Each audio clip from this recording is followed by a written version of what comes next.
All right, good evening, ladies and gentlemen. Welcome back to Nashville Christian School once again for Eagles basketball. First, the Lady Eagles as we take on Clarksville Academy tonight. I'll be flying solo. This is Coach Jeff Brothers. I'll be flying solo for the girls' game and then be joined by Coach Mike McPherson, former boys coach here at Nashville Christian before he stepped away from basketball last year. He'll be joining me in the booth for the boys' game, but for now, it is I. As the ladies will be taking on Clarksville Academy, Aubrey Page, Emma Oberbreckling, Brittany Lawless, Cheryl, Carmen Drake, and Riley O'Connor to start for the Lady Eagles. Riley with the jump ball tap, controlled by Clarksville Academy.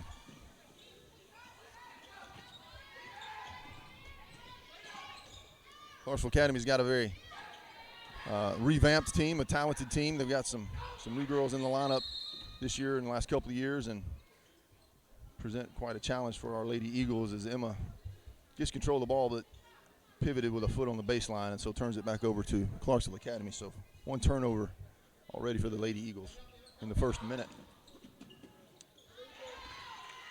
Inbounds to Vanna Pridgeon for the first bucket of the game. Clarksville Academy leads 2-0. Got a quick foul.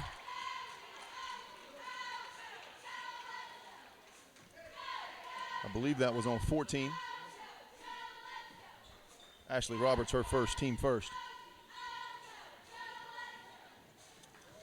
Inbound, tried to get an inlet pass in there to Riley.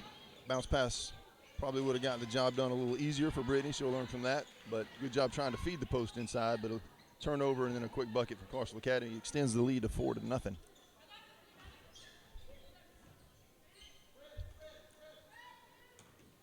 Man-to-man pressure from Clarksville Academy. Eagles will set some down screens and flashes. That's what got Emma the ball right there. Good step back dribble, shot up, no good. Rebound Boykin. Outlet pass, good job Emma hustling back on defense. So steal Emma Oberbreckling in the backcourt, pressing into the front court now against the man-to-man pressure from Clarksville Academy. Doing a 4-out, 1-in post offense from Nashville Christian. There's a good bounce pass into Riley. Turnaround jump shot, good. Riley O'Connor scores the first bucket for Nashville Christian. Cuts the lead to 4-2 early here in the contest. Help side man defense from Nashville Christian. Down on this end, that shot's going to be off. Didn't draw any iron, so the rebound slipped past Aubrey Page and was garnered by the Lady Wildcats. Good help side defense right there from Brittany and Riley. Outlet pass, rebound, Aubrey Page. So some good defense early by the Lady Eagles. Got to be patient on offense, get shots. There's Carmen from the top of the key, three-pointer just in and out.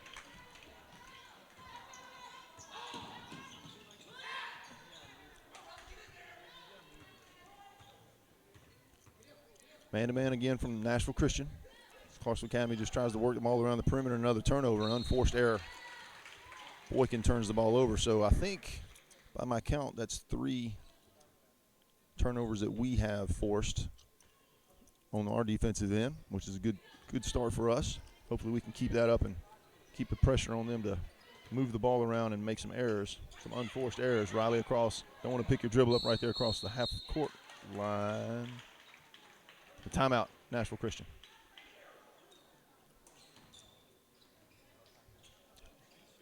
So Riley pushes the ball into the front court, which is a good aggressive move, but then picked a dribble up right across the line. So Coach Wood took a timeout before a trap could force a turnover. So we've got a timeout, Nashville Christian. That's their first charge timeout, a 30-second timeout. And the lead for Clarksville Academy still stands at 4-2 with 5:27 remaining first quarter.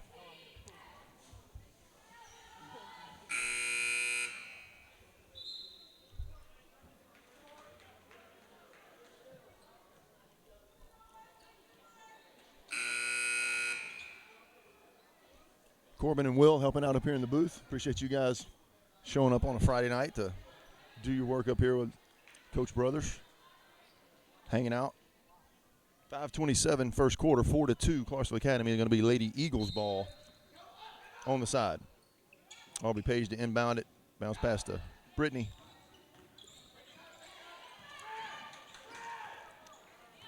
Off the dribble, Coach Wood calling for the spread offense. It's going to be a lot of down screens again and some screen and rolls and pass and screen away or pass and cut kind of offense. Good job by Riley. Good take. Off the board, no good. Thought it was a foul. Could have been called there on Clarksville Academy's Michaela Artis, but no foul. Charge. There's a foul. So Artis picks up her first foul, a player control charge.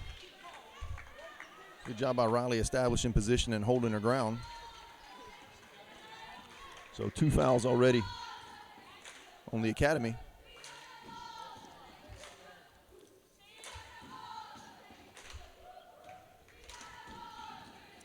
Full court press, 1-3-1 press from the Academy, 1-2-2 actually, the way they're running it. So the Lady Eagles swinging it back and forth across the top. Another timeout. Oh, 10-second call. 10-second call. That 1-2-2, got to swing it back and forth, got to have a too high press break, which Coach Wood installed there, but just a little slow getting it across with Emma and Aubrey in the backcourt. Got a ball screen coming, high ball screen. Good switch that time.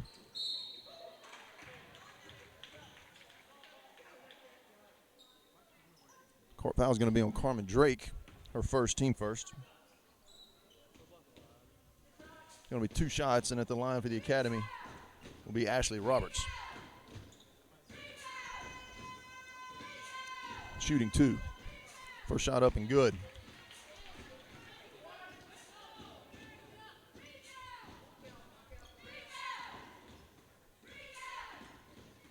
Going to have to be ready for the 1-2-2 press again, I have a feeling. Second shot up and good. Here's the pressure. If you can beat the press and get a good look at an open shot. Going to continue to try to trap out of the 1-2-2. Riley for 3 over the side, no good. Not really her shot. She can shoot the 3, but like to see her down in the post working hard. There's Carmen at the top of the key. Turnover off the dribble.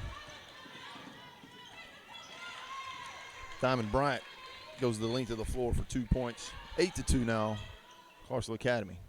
Pass in the middle to Brittany. Shot from the free throw line up, no good. Riley on the rebound, too strong. Tap out. Good hustle by Brittany to get a loose ball.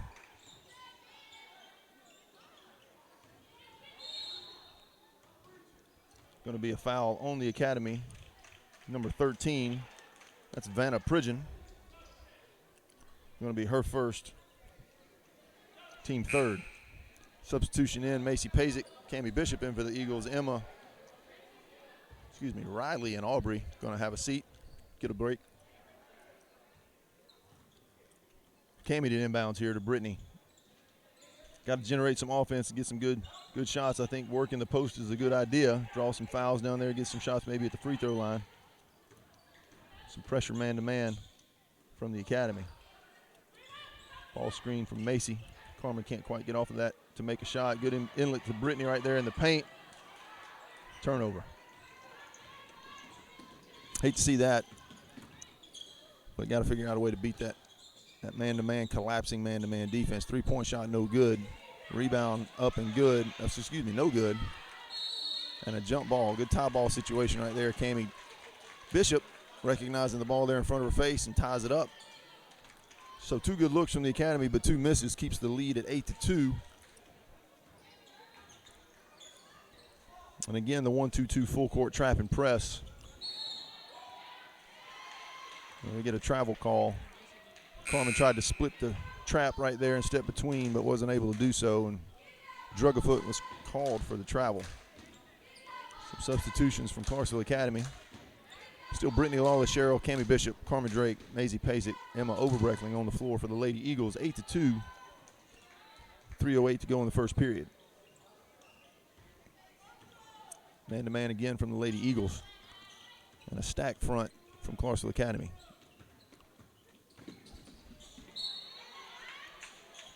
Penetration and whistle for a foul will be Emma Oberbreckling, I believe.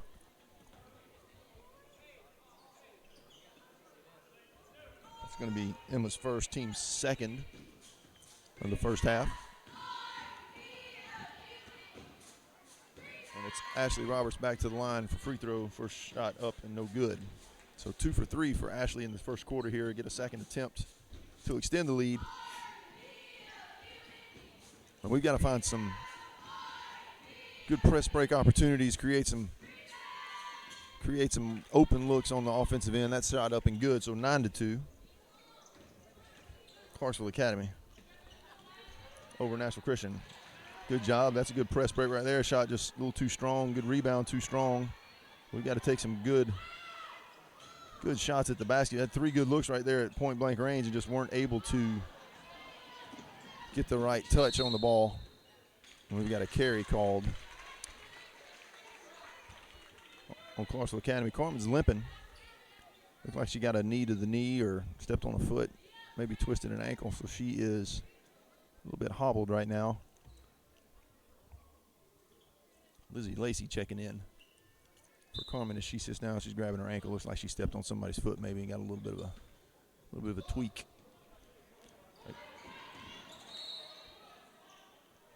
Good press break again. Throwing the ball over the top right there to Cammie, who found Brittany breaking down the middle of the floor. Brittany turned to put the ball on the floor, and it went off of the foot of one of the Wildcats. Cammie inbounds to Macy Pazik to Emma at the top of the key. Now Brittany's working the post down there on the block. Good take by Emma. Again, shot just too strong. Rebound by Brittany Lawless. Went back up with it. A tie ball called rather than a foul. So again, we're getting some looks. It's just not able, almost like we're surprised at the look that we're getting, so the shots just aren't really falling. A little too strong on some of those shots. Some full court man-to-man now. Lizzie Lacey guarding the ball. Emma, good tap away right there. Another good one. Playing some good defense, some good ball skills on the defensive end from Emma Oberbreckling. And 9-2. Still looking for another good shot from the Lady Eagles, but definitely within range of climbing back into this game here in the first quarter. 3-point shot, Clarksville Academy, no good. Rebound, Brittany Lawless Sherrill, excuse me.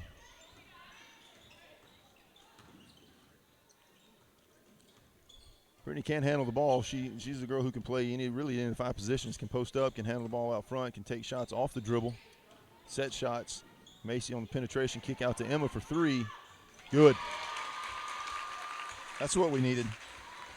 Good penetration toward the basket to collapse that man-to-man defense, and a kick out to Emma for a good set shot 3-pointer, which she can hit. There's a foul going to be probably on Emma Oberbreckling, her second. Team third. 9-5. So just like that 1 3-pointer has gotten us back into a good position. Now we just got to get another good bucket here before the end of the quarter. That free throw up, no good. I'll tell you early, it seems like putting the Academy on the line is not a bad idea, as they've, I think, if I'm by my count, about 3 for 6, about 50% from the line. That shot good by Nicole Hunter.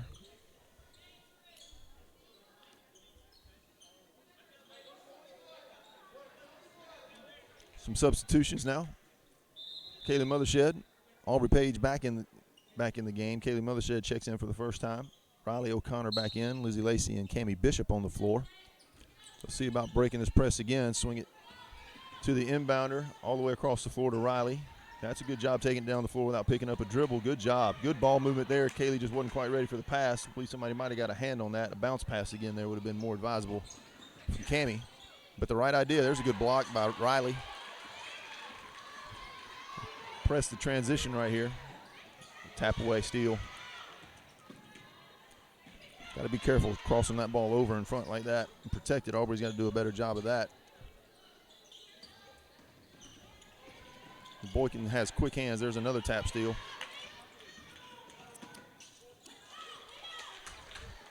Scored by 13, Vanna Pridgeon, her second bucket of the night.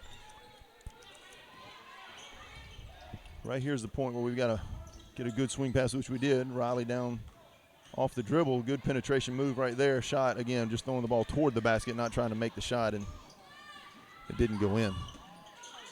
Transition layup no good from the Academy. Rebound tapped out. Dribble drive. Layup good. by Sydney Boykin. 6 for Sydney Boykin, leads all scorers. And the Academy leads 16-5 over our Eagles of Nashville Christian, Lady Eagles, of Nashville Christian. Again, good ball movement right there. So we've found a way to beat the trap pressure. Now we just got to take good, confident shots and not turn the ball over.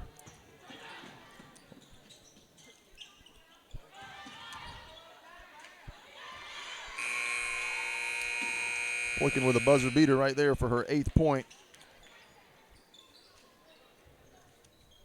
As the Lady Wildcats from Clarksville Academy take an 18-5 lead to end the first period.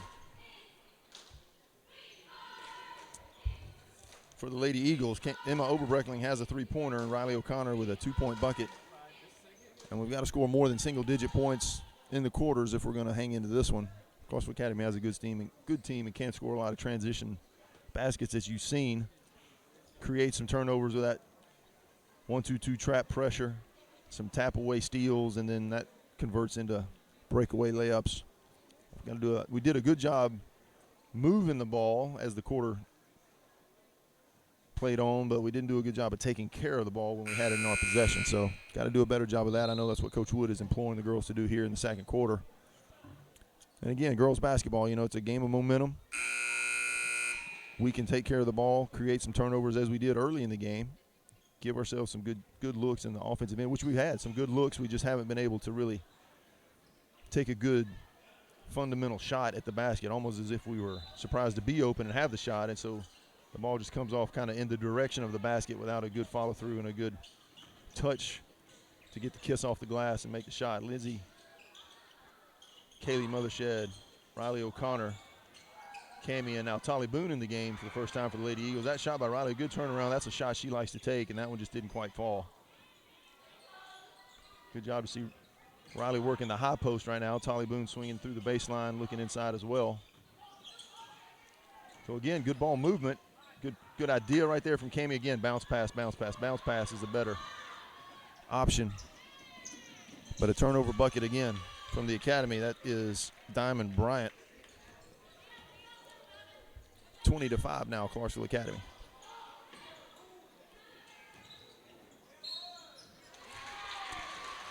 There's a good shot by Riley O'Connor. And that's what we like to see. I mean, that's what we're talking about. We've got some good ball movement to beat the press. And that time Riley took a good shot, drew the foul, hit the bucket, now goes to the line for the traditional three-point play. Shot up no good. And I think, as the game goes on, I think the post play on our offensive end is where we need to go. Riley's got a good feel down there. That ball was on the line already. I'm not sure about that call. That ball was on the line already when Riley O'Connor jumped on it. But it's going to remain in possession of Clarksville Academy. Brittany Laws checks in for Kaylee Mothershed.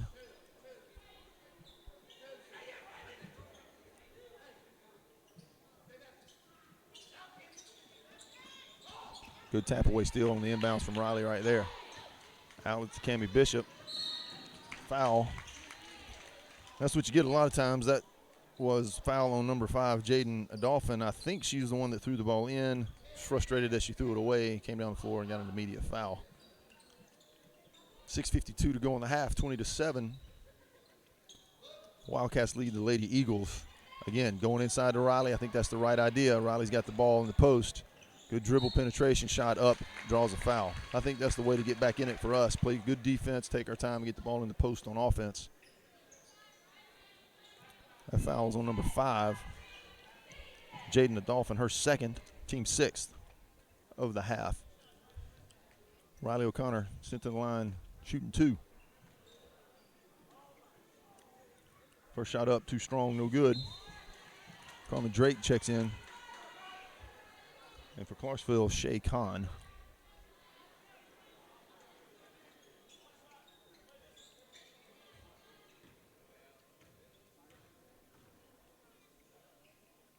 Second shot from Riley up and good.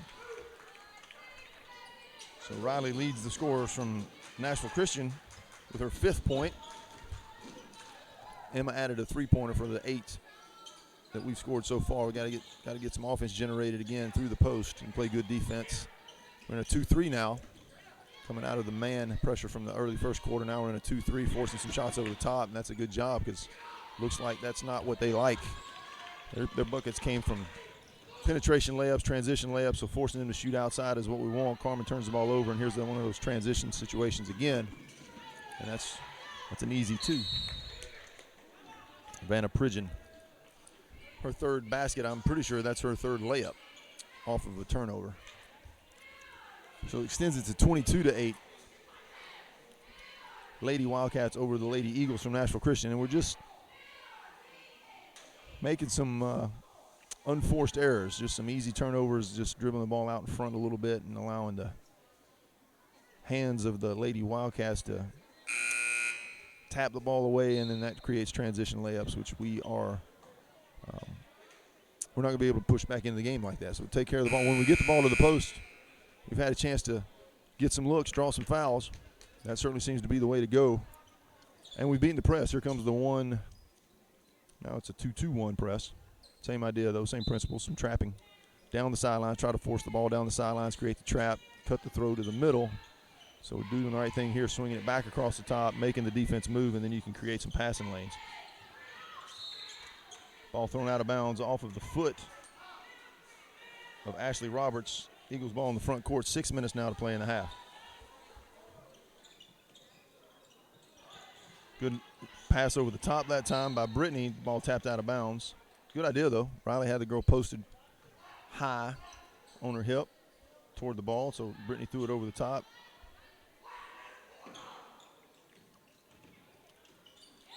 Carmen with a shot, foul on the arm. That's going to be on number 3, Sydney Boykin, her first. Team 7th. Foul was on the shot. So Carmen get to the line for 2 to get us into double digits here would be good. Try to creep back into this before the half expires. First shot up and good.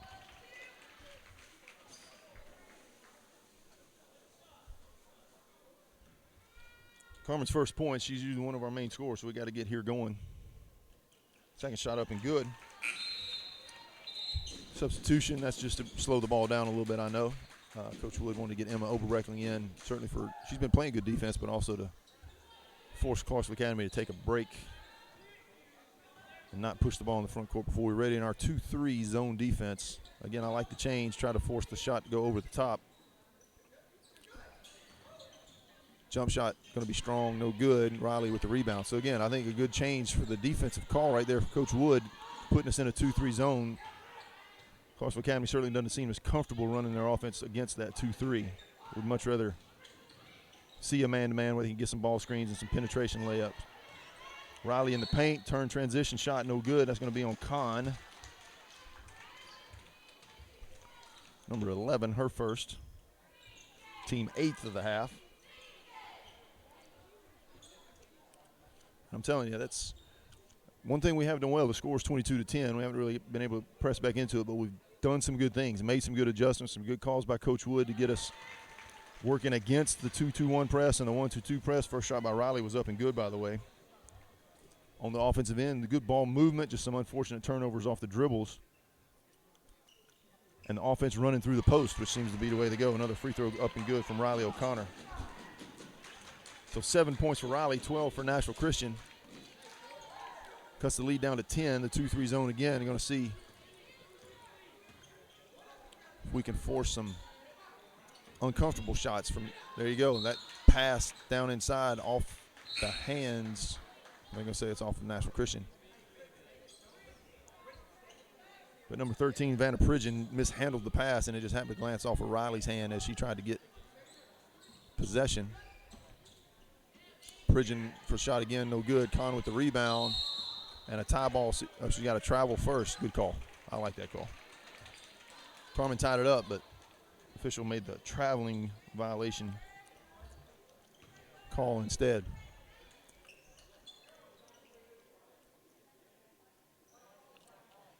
He called travel.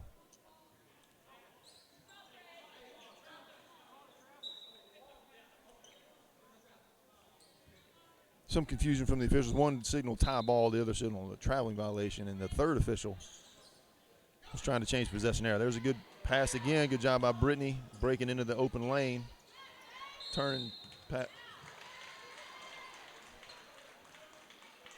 Brittany lost her balance there and took one step too many. Good ball movement again. Just got to cut down the turnovers. The movement is good. The shots are there. Got to hit the shots. Cut down on the turnovers. 2-3 again. Smart move. Force the ball around or over the top. Not something that the girls from Clarksville Academy look entirely comfortable doing. There's a three-point shot up. That's going to be good. So that time they hit it. But again, I think you force that to be the staple of their offense, and it's not something that they're going to beat you with as much as they did beating the man-to-man pressure. That ball off the foot of the Clarksville Academy defender. I believe that was off of Boykin. We've gotten some good looks out here off the sideline inbounds.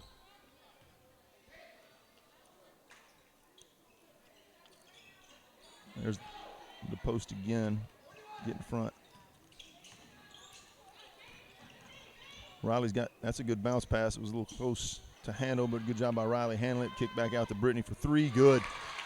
Good shot. Good ball movement again. You just patience, feeding the post. The offense runs through the post. Riley able to get the loose ball, kick it back out to Brittany for an open three-pointer. Shot was up and good. That shot no good. Rebound, Con.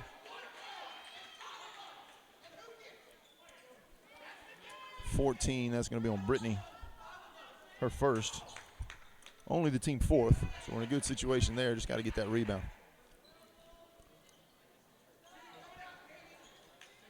Inbounds underneath.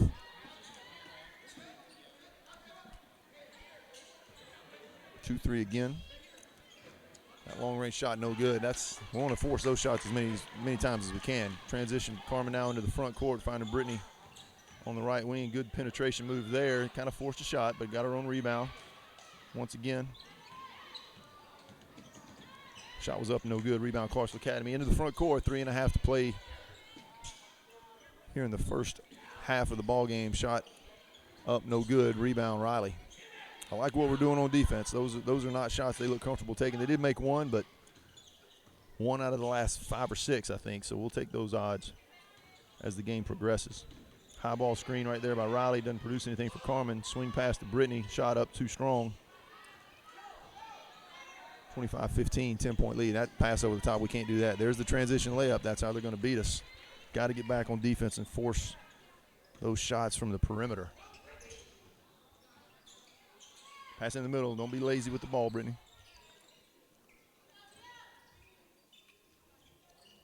(27-15), 2:50 to go. Riley in the high post on the elbow. Good pass from Carmen. Good penetration from Riley, and that's what we got. Offense runs through the post. That time the high post move by Riley O'Connor. Got it on the elbow. Kind of faked the pass to Carmen as she came off the elbow wide there, and then Riley was able to use some quickness to get around Kahn, who committed the foul, I believe. Team 9th. So Riley, again, a conventional three-point play.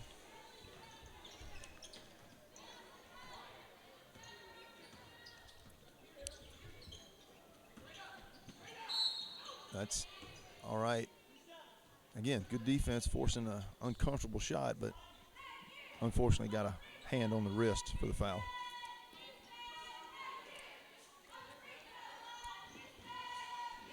That's going to be number 13, Vanna Pridgeon, to the line, shooting 2.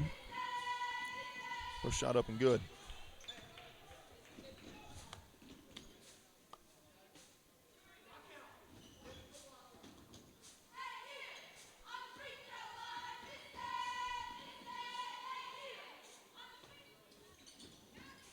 Ball tapped out of bounds, going to be possession to Nashville Christian.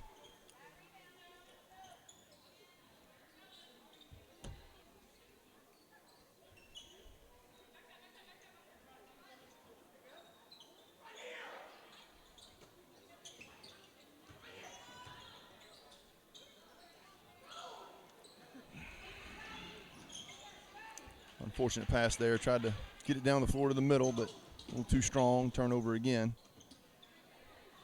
Bank three. That's not what was intended, but when you got momentum, sometimes they fall that way. Diamond Bryant with a three-pointer off the high glass. Pretty sure that's not where she was aiming.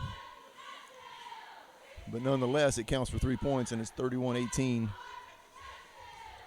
Wildcats over the Lady Eagles. Coach Wood calls his third timeout of the half, another 30-second timeout there.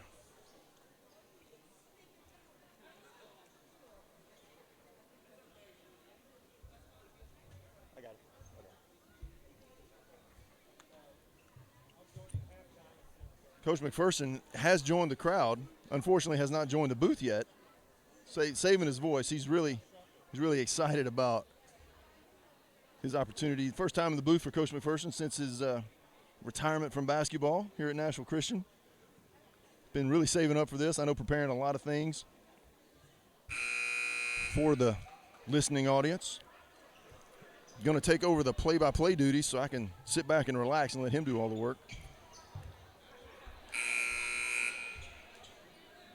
2:16 to go in the half, 31-18. Thanks for joining us once again. He's done some good things, shown some good signs, but just made some unfortunate errors with turnovers. And there's another one.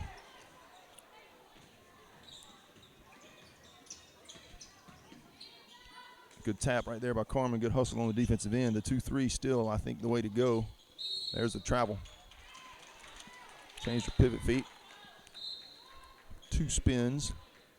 It was not allowed.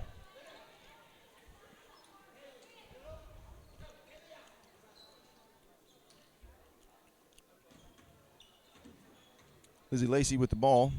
Riley O'Connor, Carmen Dre. There's another turnover. Ill-advised passing, just not protecting the ball well. She stepped out of bounds, back in, can't do that. Take care of the ball. Make good, sharp passes. Be sure.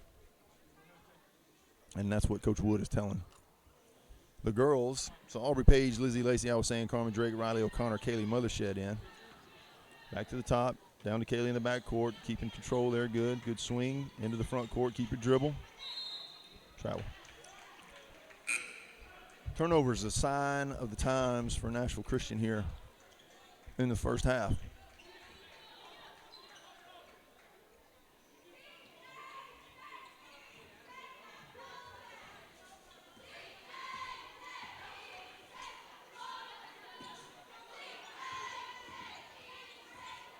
Two, three again. Kaylee in the middle, Riley on the block, Brittany on one block. 3-point shot good that time. That was Nicole Hunter for 3.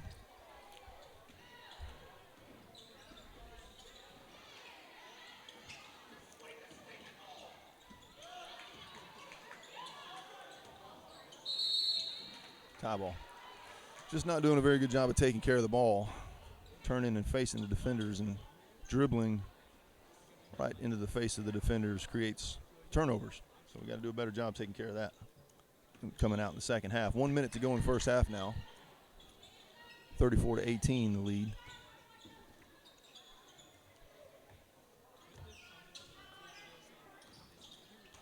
That's a good defense right there by Carmen, taking this, intercepting the pass, taking a chance right there to, there's a bad pass.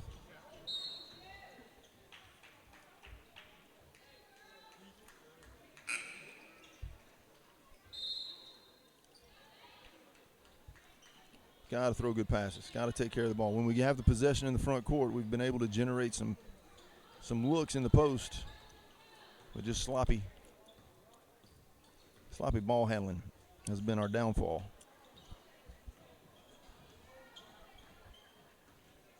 2-3 again. Macy Pazik checks in for Brittany after the turnover. Macy on the block. Kaylee Mothershed in the middle. Riley again on the low block. And we've extended, they're now just content to handle the ball and pull us out of the 2-3 to try to create some seams in there for some dribble drives, saving for the last shot. That shot up and good. Just poor defense at the top of the 2-3 right there. Gave a gap to Ashley Roberts, who hit the shot.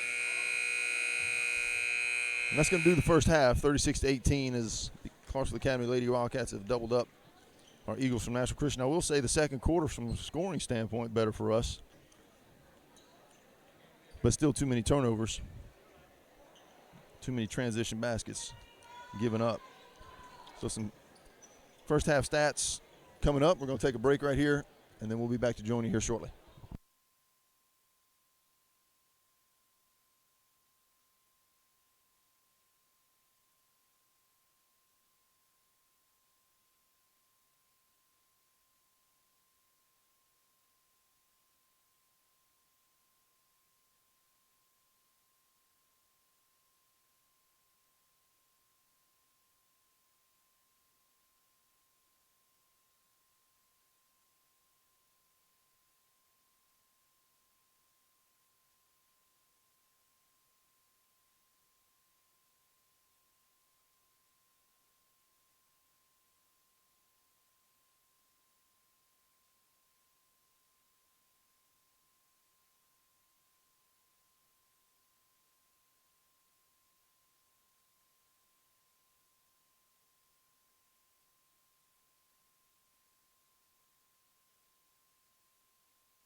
Okay, back with some first half stats first of all, and want to welcome to the booth officially for the first time Coach Mike McPherson. Welcome, Coach. Thanks, Coach. I'm a little out of breath after coming up those 6 steps. So it's at least a 11-foot climb. Yeah, so it took me about 30 minutes, but I'm up here. I feel like I climbed Mount Everest, but I'm ready to go here. Well, welcome to base camp. Let's talk about the first half, Coach. I know you were still making your way through here, but in the first half, Clarksville Academy, the picture of consistency, 18 points in the first quarter, 18 points in the second quarter. We only managed 18, but 13 of those came in the second quarter. So we definitely made some improvement. I thought moved the ball well against the press, moved the ball well in the offensive end, but just some bad turnovers, some sloppy ball handling and passes. And then we did get shots early in the first quarter. We missed them, but settled in a little bit. Yeah, usually a game is won with 2 or 3 runs, and if Clarksville Academy hangs on to this, one of the big runs was right at the end of the first quarter with about 1:10 to go. Yep. And I think they got did an 8-0 run, and that's what usually wins games, 2 or 3 runs like that. And then you feel like, hey, we played pretty even with them, and they beat us by 20 points. Right. That's what happens, those runs there. And most of those points off of turnovers and transition layups. I thought when we went to the 2-3 in the second quarter, that was a good coaching decision. It forced some shots that they didn't look as comfortable taking, and they did hit a couple of them. But overall, I think the percentage is much lower. They didn't hit the shots with as much consistency, certainly, as they do the transition layups, which is what we continue to give away. Yeah, Clarksville Academy's got a very good, well-rounded team, but I still think you want to try to protect the paint and make them launch a few from outside, and hopefully they'll lose a little confidence if they can miss a couple. But exactly. They don't seem to be afraid to shoot. They're very, very athletic and do a lot of good things. Yeah, well, good good basketball team, of course, but we're going to have to be more consistent and play a more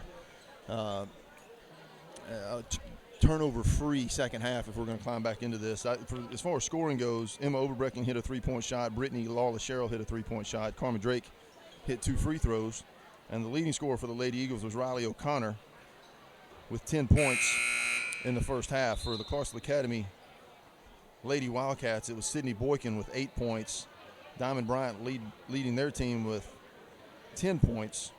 Vanna Pridgeon contributed 9. Nicole Hunter with 4. Ashley Roberts with 5. 36-18 as we start the second half, Coach. We haven't talked about how this is going. I know you're going to do the play-by-play in the first half for the boys game. In the boys game, I did the first half here by myself. Do you want me to finish out the first half? Please do. I'm still catching my breath. So we start the ball with possession. It's Carmen Drake, Aubrey Page, Riley O'Connor, Brittany Lawless-Sherrill, Emma Overbrecking, same crew that started the game, I believe. The Academy in a 2-3, sort of a 3-2 almost zone defense. Kind of 1-2-2, kind of 3-2. Not a trapping defense so much, just forcing the ball around the top. There's a trap once it goes into the low sideline right there. Riley, good job fighting for the ball. They probably have a rule when it goes to corner, they're going to jump it and trap it. Yep. And we did move the ball around in the first half. I thought some of our shot selections were good, although we just looked rushed in the shot, like we were anxious to get the ball toward the basket rather than taking a good shot. Yeah, our team's very young. I think they've got a lot for the future to look forward to. Absolutely. But they made a lot of youngster turnovers there in the first half. Yeah, Coach Wood starts the second half as expected in that 2-3. I'd see Riley maybe front that low post right there, Coach, just to prevent that little bounce pass in. Yeah, that's a little too easy there. That was Nicole Hunter with her. Excuse me. That was a good Michaela job of beating the Artis press with her there. first points tonight. And they beat it with a jump stop and a pass fake. Now inside to Carmen, and nice finish. Good job by Carmen. Yeah, we've shown the ability to beat that press, Coach. We just got to do a better job of finishing on the front end. Right. Good hustle back on defense that time. Brittany comes away with the rebound. Into the front court. Again, the 1-2-2, I think, is what I would describe that as, Coach. 3-2, 1-2-2. Yeah, and they're looks like they're extending the trapping. Yeah, but if we'll be patient and handle the ball just like that, we'll draw some fouls. They had, I think, 9 fouls as a team in the first half, so we can draw them into those situations. I think that foul was on number 3, if I'm not mistaken. Sydney Boykin, her second, team first of the half. Sideline inbounds. We've gotten some good looks off the sideline inbounds too, Coach. Some good screens and getting, the best thing we did, I thought, in the first half was run the offense through the post. As, again, Riley was the leading scorer. Every time she was able to get to the ball, she was either able to score or kick it back out for a good look. That time, another ill-advised pass over the top and turns the ball over. Yeah, they need just solid pass fakes. You know, the little slogan I've been using a long time. I didn't invent it, but fake a pass to make a pass. Exactly. And if they do that 90% of the time, it eliminate about 70% of the turnovers. That was a good fake there. 2-3 again. Got a high post, low post kind of crossing offense there from Clarksville Academy, trying to get the ball inside of the 2-3. But I'm telling you, I don't mind us doing that. There's a dribble shot. That just doesn't look like what they're going to hit consistently as opposed to those transition layups. Yeah, that's what you want them to hit and try to front the big girl and keep her from getting it.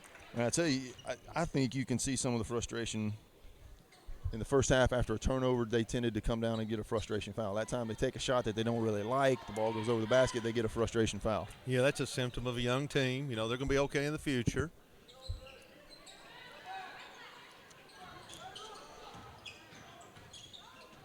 Back to the corner to Carmen, swinging the ball around this 1-2-2 zone defense. And again, just a young pass from Emma right there, just throwing it back where it came from, and the girl from Clarksville Academy jumped into the passing, or was running through the passing lane and rotating the defense. And Emma kind of threw it right at her. Yeah, Carmen reminded her pass fake there. Got a 4-out, 1-in right here against this 1-2-2. And just as we made a little bit of a subtle change, there's a good in-it pass to the post again. The offense, again, just throwing the ball toward the basket instead of taking a shot with the intent to make it. Kind of hoping to draw the foul, and it didn't happen. But we hustled for the rebound there, which was good. But when the ball goes to the post, we generally get some good looks. Carmen for 3. Shot's going to be no good. Rebound, Brittany, straight up. Needs to use the glass right there. That shot off and travel. The glass is your friend. So it'll be Lady Eagles basketball underneath. Aubrey Page to inbound the ball. Always looking to Carmen for the easy shot right here. Don't know that we're going to get that right here on this one.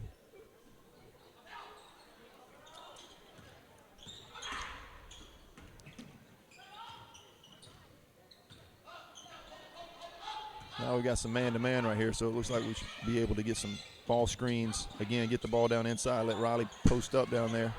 Good take by Brittany. 2 good shots, no good. Good hustle. We're playing hard, Coach, I'll tell you that. Yeah, that's a good scrappy play. Still need to use the backboard on that second shot. Good bounce pass. I like to see the bounce pass to the post, Coach, and drew the foul.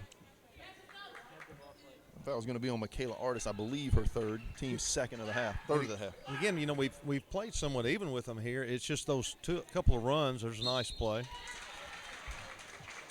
That foul is going to be on number 4. Just the runs. Diamond Bryant, her first. And that's what basketball is. Yep.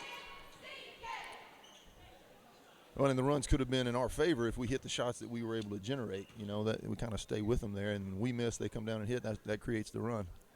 And that 8-0 run at the end of the first half those were all uncontested layups after turnovers, so that made it really difficult on us. Good shot by Carmen. You know, on defense, when we have been able to contest the shots, get hands, play in that zone and make them shoot over us, we've had much more success. Carmen shooting the second shot. Up and good. She's got a good shot there from the free throw line, Coach. Good stroke. Comfortable stroke.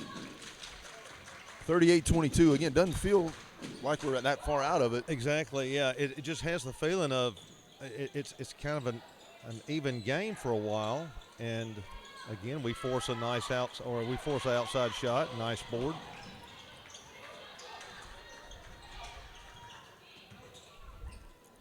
One, 2-2 again. Back to the zone, away from the man. Riley with a penetration shot, draws a foul.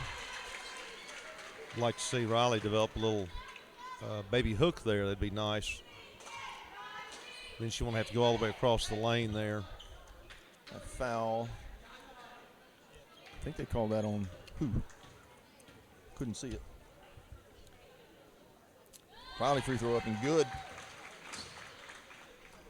For a freshman, Coach, she sure feels looks like she feels comfortable on the floor. big addition and very young team. I think there's a lot to look forward to with these girls. Absolutely. Just got to learn some things the hard way, I think. And an outstanding 8th grade group coming up.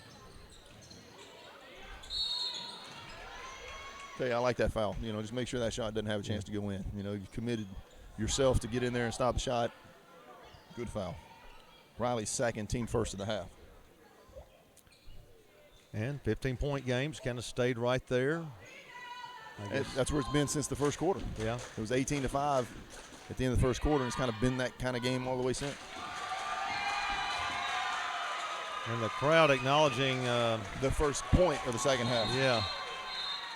Excuse me, maybe the first free throw.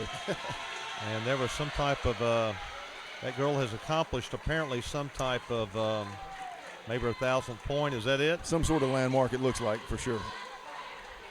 That's her first point of the half. That's Sydney Boykin. She'll be back at the line shooting the second shot, but Coach Wood is not appreciating her landmark point there. He's not in a celebratory mood, Coach. Not at all. I've been on that side. But I like, Coach, that we're looking inside of the post. That's something that earlier in the season we didn't do very much of, but we're getting them all there. We got to learn a little bit better job of making the good, sharp in-it passes. But the bounce passes are okay. They're sometimes a little bit off the mark. Yeah. Riley's working hard. You got to, she'll get a feel for how to post up, as she grows. Yeah, and Riley wants it inside. There's some kids don't want to go inside, right, which is ludicrous, but I like her attitude. She's not afraid of the contact. And that's the first stage of being a good post player is you got to want to get in there and hit people with your body. Good job moving the ball through the press. Riley down. Don't know about that.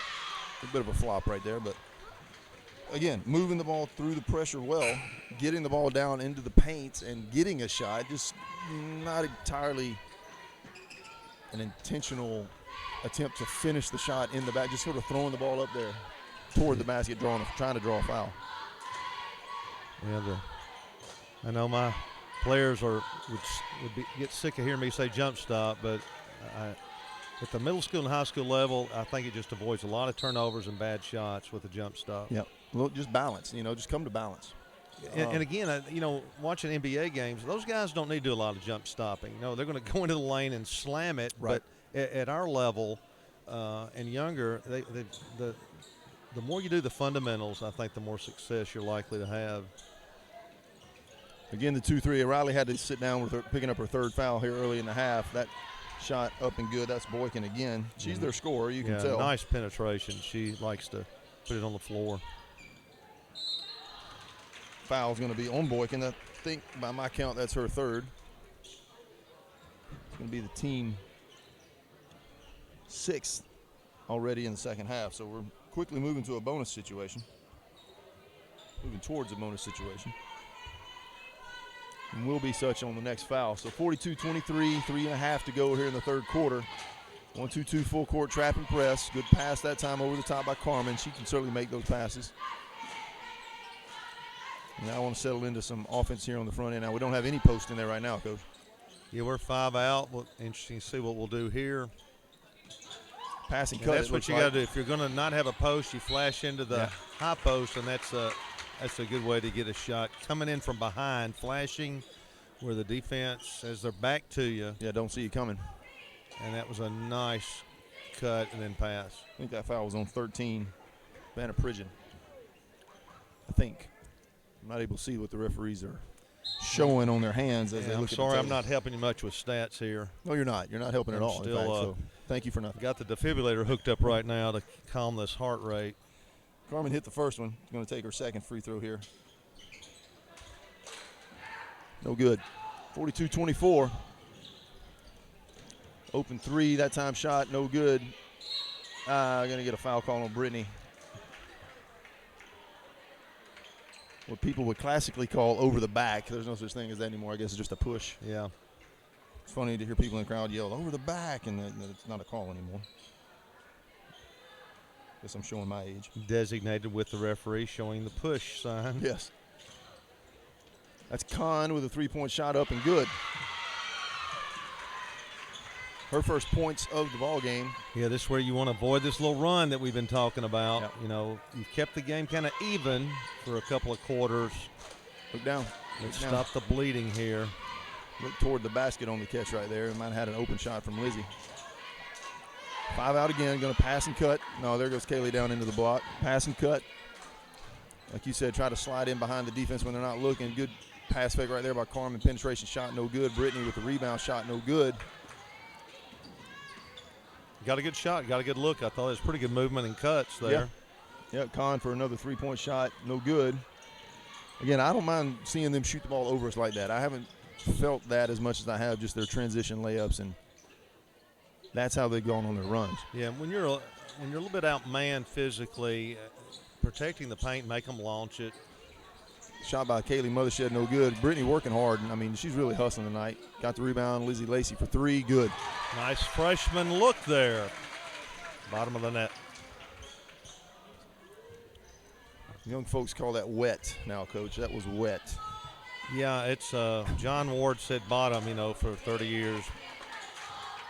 Back during World War II, I believe, when I was listening to the game. I wouldn't know. Yeah.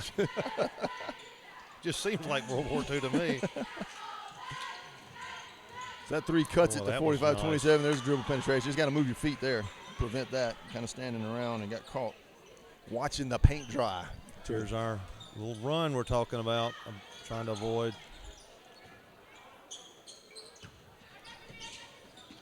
Five out again against the 1-2-2 right here. Dribble the ball up the boards, we used to call it. Cammie Bishop out front. Carmen Drake. Kaylee Mothershed is good dribble penetration by Carmen. That's what you like. It is. That's went all the way through the zone there from the arc. You know, and like you said, we're doing some good things.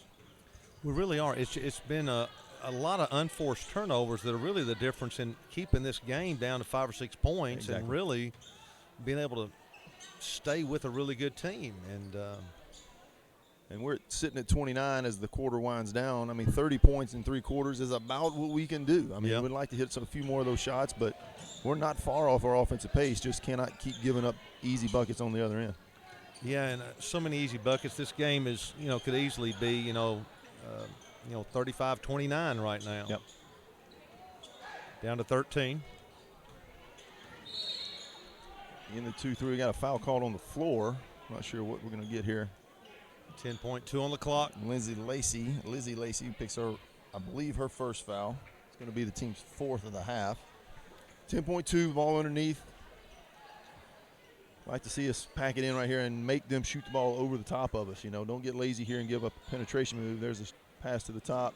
I don't mind that shot, although it went in. She didn't either. Like to see it more contested. Like to see it more contested, though. Carmen going to dribble out the court. So a 20-point cushion now. It was 18 at the half. It's 20 now. So again, playing evenly, just unable to cut in. Well, and again, these are all symptomatic of a very young team, and I'm just very excited about the future. We just got a lot of good young players out there and a couple of veterans to help pull them along, and then a good class coming up next year to help them out. They did. I know you have to take things into account in the context that they're in, but that quarter we did hold them to 13, so a little bit off their pace from the first half. Now they're playing with a lead, a comfortable cushion. But holding them to 13, we only scored 11, so you got to shift the balance there a little bit. Yeah, I'll take 13 a quarter against a team like that.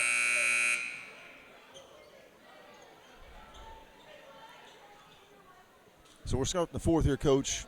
20 points now. Just want to see us continue to play hard, continue to work on the things that we have done well and improve the things that we haven't done well, which is take care of the ball on the dribble, make some good sharp passes, and shoot the ball with the intent to make the shot here in the 4th quarter. And mentally, you know that more than likely we're not going to make the great comeback. It'd be It'd be fun to watch, but yeah, it'd be pretty tough. But you got to play through that and ignore the clock. And this is a good time to think, okay, it's 0-0 right now. Let's see what we can do. Exactly. This quarter it's 0-0, and that's just playing through the scoreboard by not looking at it. Right. Right. Do what you just did there. Swing the ball to the edge. When the trap comes, try to step through it, draw a foul, get to the line, make your free throws. Good opportunities to get to the line like Aubrey's doing right here and makes it. Nice stroke. Try to win the fourth quarter, Carry some momentum out of this. Second shot from Aubrey.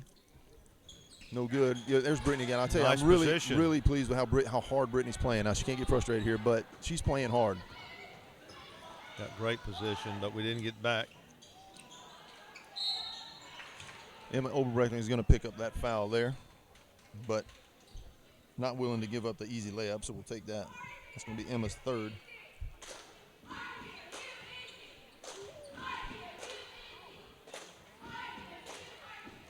Boykin shot up and good.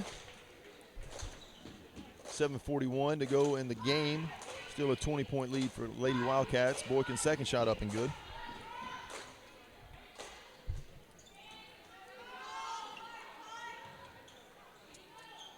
Boykin seems to be the spark for the academy, both offensively and defensively. I like the pass. I mean, Coach done a good job talking about how to beat that 1-2-2. We've gotten that pass we wanted over the top of that cross court. And right there, we beat it perfectly. Yep. If we could have done that in that first quarter stretch, again, this game is, very competitive. Yeah. But the youth really shows itself in a situation like that. There's Aubrey Page for three. A good shot, a good look. Just Another rebound. Good rebound by Brittany. Good job. Another rebound by Britt.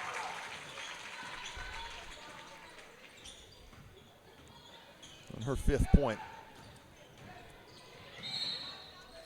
That was a very interesting call from half-court line on Carmen. That's going to be her second by my count, team 6 of the half.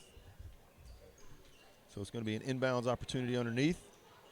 Don't want to give up the easy look right here on the screens. We've gone to man-to-man here, which I think is a good move. They may slice us some, but we need to work on that. Yep. And so I think Coach Wood's looking at fourth quarter's practice, and that's what you got to do. You get to practice here with the scoreboard and referees and fans. So it's a great opportunity to get a little bit better. So I think that's a good move. Yeah, the unfortunate foul on Riley, just reaching right there on that slash move, as you mentioned, by Boykin. She's going to line for completion of the traditional three-point play. Going to see the press. Got to get a good pass over the top of it here. A good smart play, and then drop. Oh, had a little trip right there. Got a chance to go to the basket. Like we had the right look. Yeah. Just didn't finish it right. And a nice and one. Farmer's going to pick up her third, I believe, right there. That basket's good. So Boykin, good line, and she's really taking the game over. I mean, it hasn't required that, but she is the spark for the Lady Wildcats, as we mentioned. Yes, and that's her 20th point of the night. And as we observed, she hit some landmark earlier, so she is certainly right the catalyst for their offense.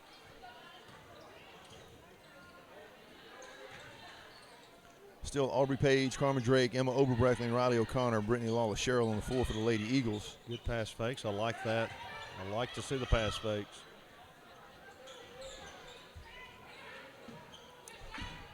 Mishandled the pass there.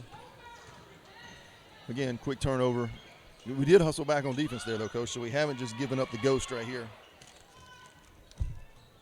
Defensively, we're still playing hard, which you like to see from it. I think that was a travel. Right. It was from a young team. And that just got back down in there. Riley just got back. She's got a little bit of foul trouble. Got back down in by Michaela Artis. Need to fight around the post there. Yeah, Don't want it to make like so to front easy. that. Yep. 5:48 to go. Move the ball here. Just mentally, Look I'd down love inside. to see us keep it under 20. And That'd be nice. Some good movement. Yeah, exactly. Just from a psychological standpoint. Good shot by Emma right there. Good rebound. We've done a good job. We've got a lot of positive things going on. Good turn and look by Riley. She squared up well right there. Just wasn't able to get the ball, get her feet underneath her. That's a good move. It's a hop back, Yeah. and she's going to just keep getting better at that. Back to the man-to-man on the defensive end for us. Again, I think, like you said, just working on something. Good hustle rebound right there. The loose ball by Riley. Pushing in the front court. Back to the 1-2-2 attack. Move the ball to Brittany on the side. Look, she's looking inside, which is good. Now that's what you can't do. You can't just be lazy and out of frustration, throw the ball to nobody. There's a travel. Interesting. And we're clearing the bench here. Good move here.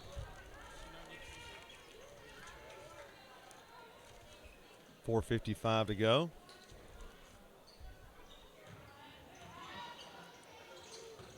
Skylar Oliver, Macy Pazik, Tolly Boone, Lizzie Lacey, and Jolie Harper seeing her first minutes of the game tonight.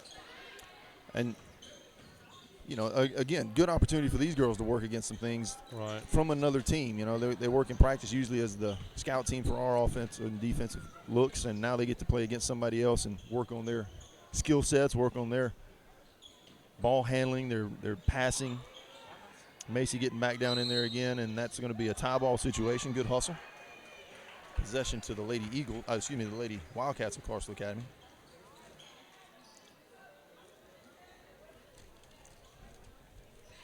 So the younger group here is going to, looks like, finish up in a 2-3 zone. Launch a long three, and Clarksville Academy, that's number 4, Diamond Bryant, for 3 points.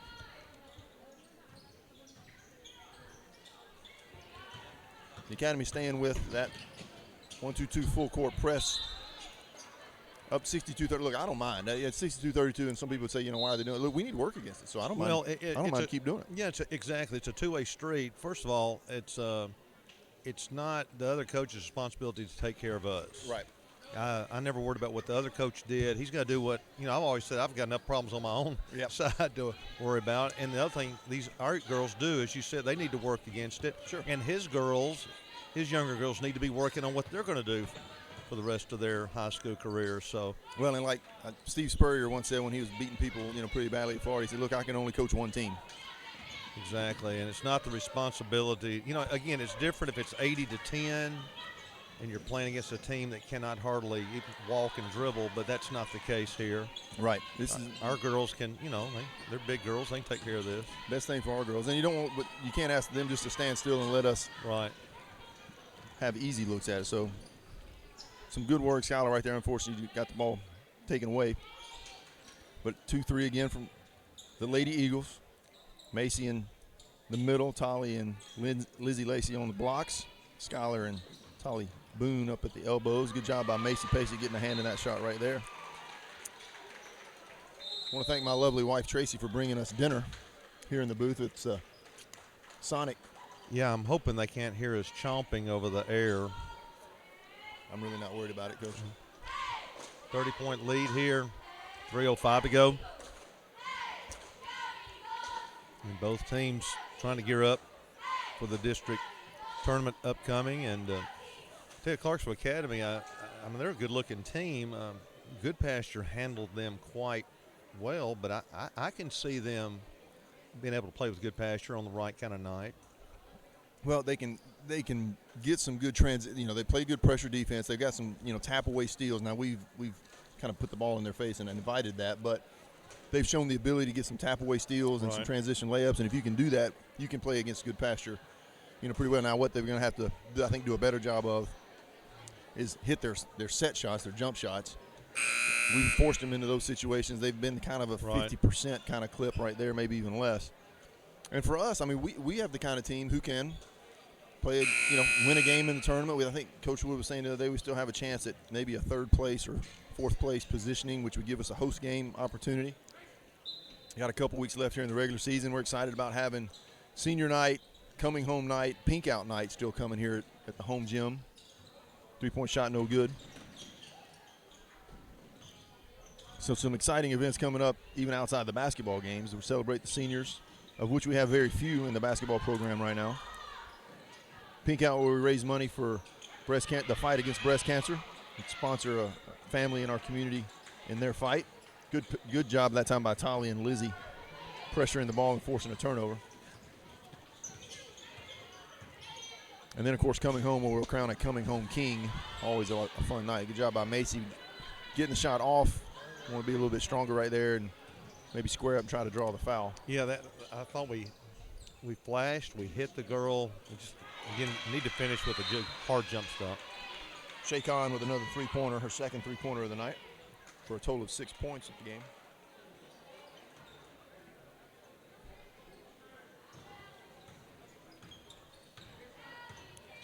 Closing in on 2 minutes to go in the contest. Good job feeding the high post. Got to be careful with the pass. The right idea. With the pass fake. Pass fake.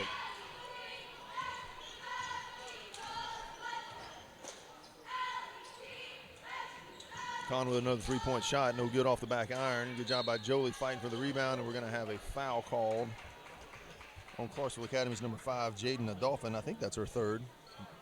And Jolie Harper going to go to the line shooting. It'll be Jolie shooting at the line, shooting 1.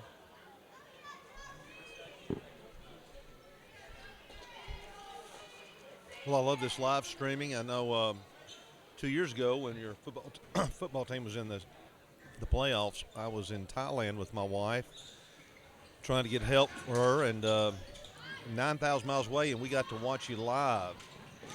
Pretty amazing. And a game we played pretty well, so I was glad that you got to watch. That was the important game for us, and I was happy that, our friends and families literally around the world can watch. We really were, and it was we were 9,000 miles away and 12-hour difference, so it was 7 a.m. there, which was kind of weird, but seeing that's a nice up and under, but seeing the fans, the team, the kids in the field, I felt like I was back at Nashville Christian. Oh, that's great. Collie.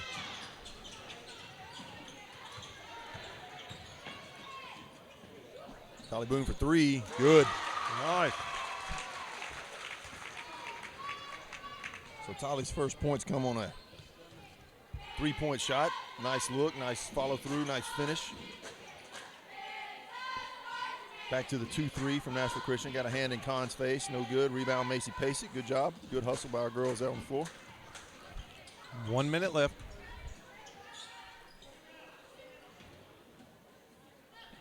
Good pass fake right there, Coach.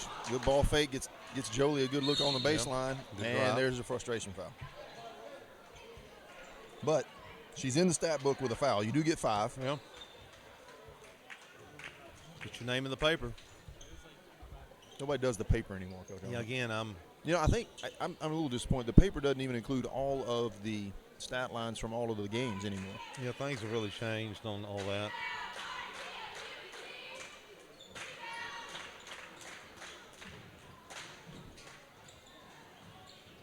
Good hustle by Skylar, saving it inbounds under their basket. Again, something that you learn not to do sometimes, but good hustle nonetheless.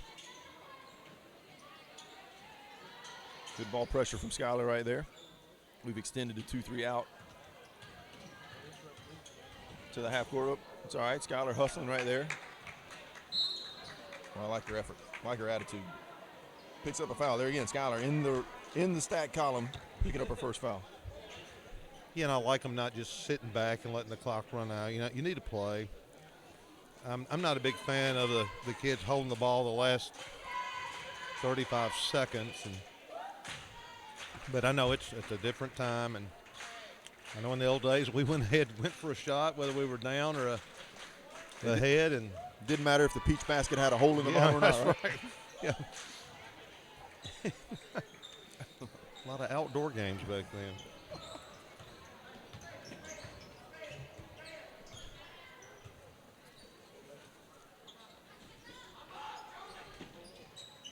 $15 seconds. Hopefully we'll run the clock down to the last shot. There's something else again to work on. 7. Moving the ball, getting a good look, and taking a good shot here. 5, 4. Good cut by Skylar into the middle. Just a little bit of a high Launch pass. Probably shot up, no good. That's going to do it. 67-35. The Lady Eagles fall to the Wildcats from Clarksville Academy tonight.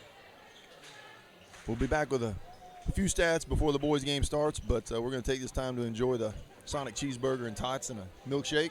Right. And be back for the boys' game, where I will happily and thankfully turn the play-by-play over to Coach Mike McPherson for his debut as a Nashville Christian play-by-play caller, and we're looking forward to that here in about 15 minutes. Yeah, I hadn't done it about 25 years, but I'm looking forward to it.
right, go ahead. Point at me when we're on the air. Are we on? All right, Coach, you ready? From the campus of Nashville Christian in growing and gracious Bellevue, Tennessee, this is Mike McPherson with Jeff Brothers bringing you live streaming of the contest between Clarksville Academy and our host, Nashville Christian. And, Coach, really a big game for both teams. Clarksville Academy is in second and would like to stay there. We need to come in sixth, which we are currently lodged at.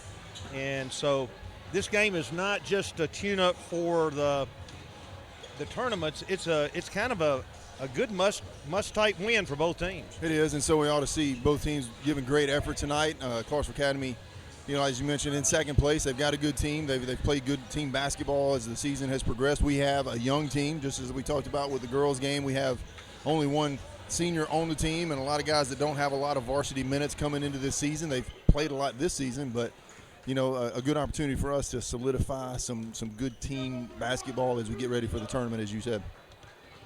And we're just about ready for the starting lineups to be announced. Clarksville Academy, dressed in their visiting gray.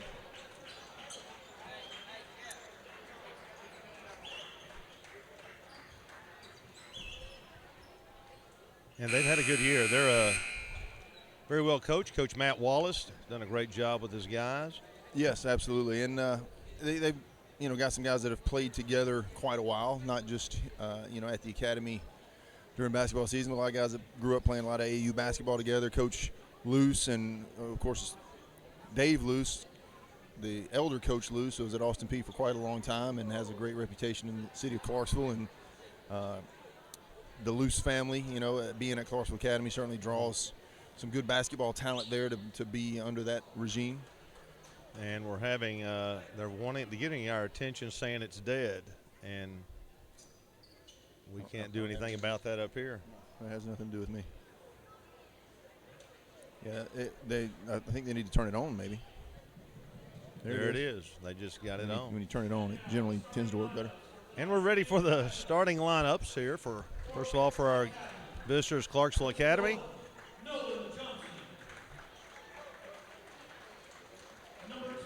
That's Johnson. He's a senior guard, averaging 9.7. And number 10, Donovan Hardison, a junior. He's averaging 3.1 per game. There's Noah Parker, another senior, averaging 4.8. And the dude inside, Daniel Luce, 17.5 points, 6.9 rebounds.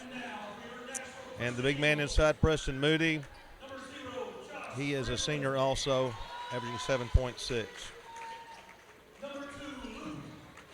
Josh Strickland, starting for Nashville Christian. Luke Catalone. Jalen Marsh, freshman. So we're starting two freshmen tonight. Lean, long, tall, Jaden Barler, our senior. And sophomore Morgan Anderson completes the lineup for Coach Frazier's Nashville Christian Eagles. Coach Frazier's first year, done a great job. The guys have been in a lot of games, Coach. And I think, again, they're young also. Absolutely, and a lot of promising things going on. We've got some talented athletes on the floor. We've got some size that we can work with. We've got, guys that just need to get more comfortable in the offense. And Coach Frazier being in his first year, it's just going to take time to gel all that together. Right. Tip up controlled by Clarksville Academy. They will set the court, Nashville Christian, in the 2-3 zone. And they're going to attack with a little 3-out high-low, moving the ball nicely around the left wing. And here's Luce. And he let loose from the free throw line, missed Catalone. Bring it down the right side, makes a move, hitches and goes in, and draws the foul on this. Nice play by Luke. And took it length of the court after the rebound and outlet by Jaden. And so we'll go to the line, and a chance to take an early lead here, 7:36 to go in the first quarter. Luke Catalone, junior, guns it, bangs it. We lead 1-0. So we've established the lead. Now we got to hold on. Got the second one, the gunner. Oh, it's in and out, no good. Loose on the board. and Hardison to set the court. They run down the sideline. We pick it up, stop it pretty good. Johnson got the ball, he plays. We'll catch with Hardison. 2-3 zone here, coach, trying again to make them move the ball around and take some shots over the top rather than just feed the 2 posts inside. They are big inside, and they get it to Luce at the high post. And great anticipation. Yeah, and that's what you do. You let them get it to the elbow, and then your block players have to dive in there and intercept that high-low pass from the 2 post players. Luke did a great job anticipating that. Yeah, excellent anticipation. And Clarksville Academy will line up in a man-to-man. And here's Marsh, wanted to go inside on the back cut. Strickland back out to Catalong, right side to Marsh. And they work the ball around, comes back to Marsh to Luke. He wants the 3 instead, fakes, takes it out. Anderson gunning, bottom. 4-0, Nashville Christian. 6:44 to go in the first quarter. So a nice start for our Eagles. I will tell you what, Coach, there's not a shot that Morgan Anderson does not like, and really there's not a shot he really cannot hit. He is unconscious in a coma a lot of times out there, and he gunned that one nicely. Great stroke. So the perimeter worked again by Clarksville Academy, and they're investigating. Get a signal from Coach Wallace for a set play. Our 2-3 zone is moving nicely here. Yeah, and when I like to see our guys on the low block, everybody's got a hand up. You know, everybody's like cutting down the passing lanes visually just by having your hands up. Makes a difference. And the big postmen inside, Luce and Moody, are exchanging, and now Luce pops out on the baseline. They swing the ball quickly to the left side inside of Luce. We double team the kick out, and Parker guns it and makes it. It's 4-3, the Eagles. 5:51 to go in the first quarter. Marsh will set the court, and we're in a, looks like we're going to call a set here. Jalen swings it right side. Catalong back to Jalen. Left side Strickland in the corner to Anderson, looking for Jalen. Not there, and a foul's going to be called on Moody. Good work by Jalen drawing that. 5:32 to go, first quarter action. We lead by 1. Coach? And that's something we've needed to see as the years progress here, is some good post play on the offensive end, some good strong post presence down there. And that time Jaden did a good job drawing the foul. And we've got to tonight with those 2 big bodies in there. They play, our inbounds play pretty good, but we inbound nicely. Luke with another fake, kicks to Morgan. Did he make it? He made it. 7-3 from Sawyer Brown Road. His second. Coach, he's 2 of 2. Yeah, great job by Luke getting the penetration and then knowing where the kick out was going to come from, and Morgan sitting there ready and willing to take the shot. 2-3 zone. Like an amoeba there, moving nicely. Clarksville Academy looking for the patient shot. This is Hardison, and he guns it, makes it. So we've had, I guess, 4 3-pointers made so far. Is that right? That's it. 7-6. Anderson in the corner, fakes it, gives to Marsh, who's driving. Catalan wanted the 3, thought better. Again, just good job by Jalen working. I mean, he's not really open. He's not really, getting the feeds, but he's working and making Moody work down there as well. Actually, that was Strickland a while ago with the ball. Sorry about that. Morgan outside, looks at Jaden trying to get the angle. So National Christian a 4-out, little motion action here. Strickland with the drive. What are they going to call? Holding inside. Like a hand check. And the push. Oh, my goodness, going the other way. Jaden Barler. So I'm not sure where that phantom call came from. But anyway. This will be Jaden's first. The Eagles up 7-6. 4:20 to go first quarter. We're still in the 2-3. And Clarksville Academy sets the court. Swinging the ball around the perimeter again. Looking to get the ball inside that. And there's the oop to Luce. And they really let loose on that one. And Coach Wallace likes to start early with a alley-oop. I think he did it to us the first 2 plays of the game last year.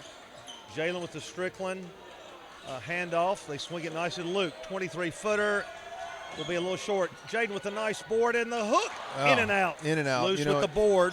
And Luke had a good shot, just about 1.5 feet outside his normal range. And then Jalen, good hustle, but didn't quite get square enough to make that shot. And, we can't get distracted by the the alley-oop because it's really just 2 points. And Moody swings it nicely to Hardison. That's the thing. They've got a good inside-out game. Very difficult to stop. They've taken the lead by 4. Jaden baseline jumper, no good.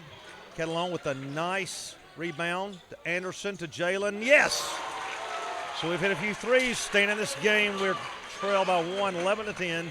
3:15 to go. First quarter action on Sawyer Brown Road in Bellevue.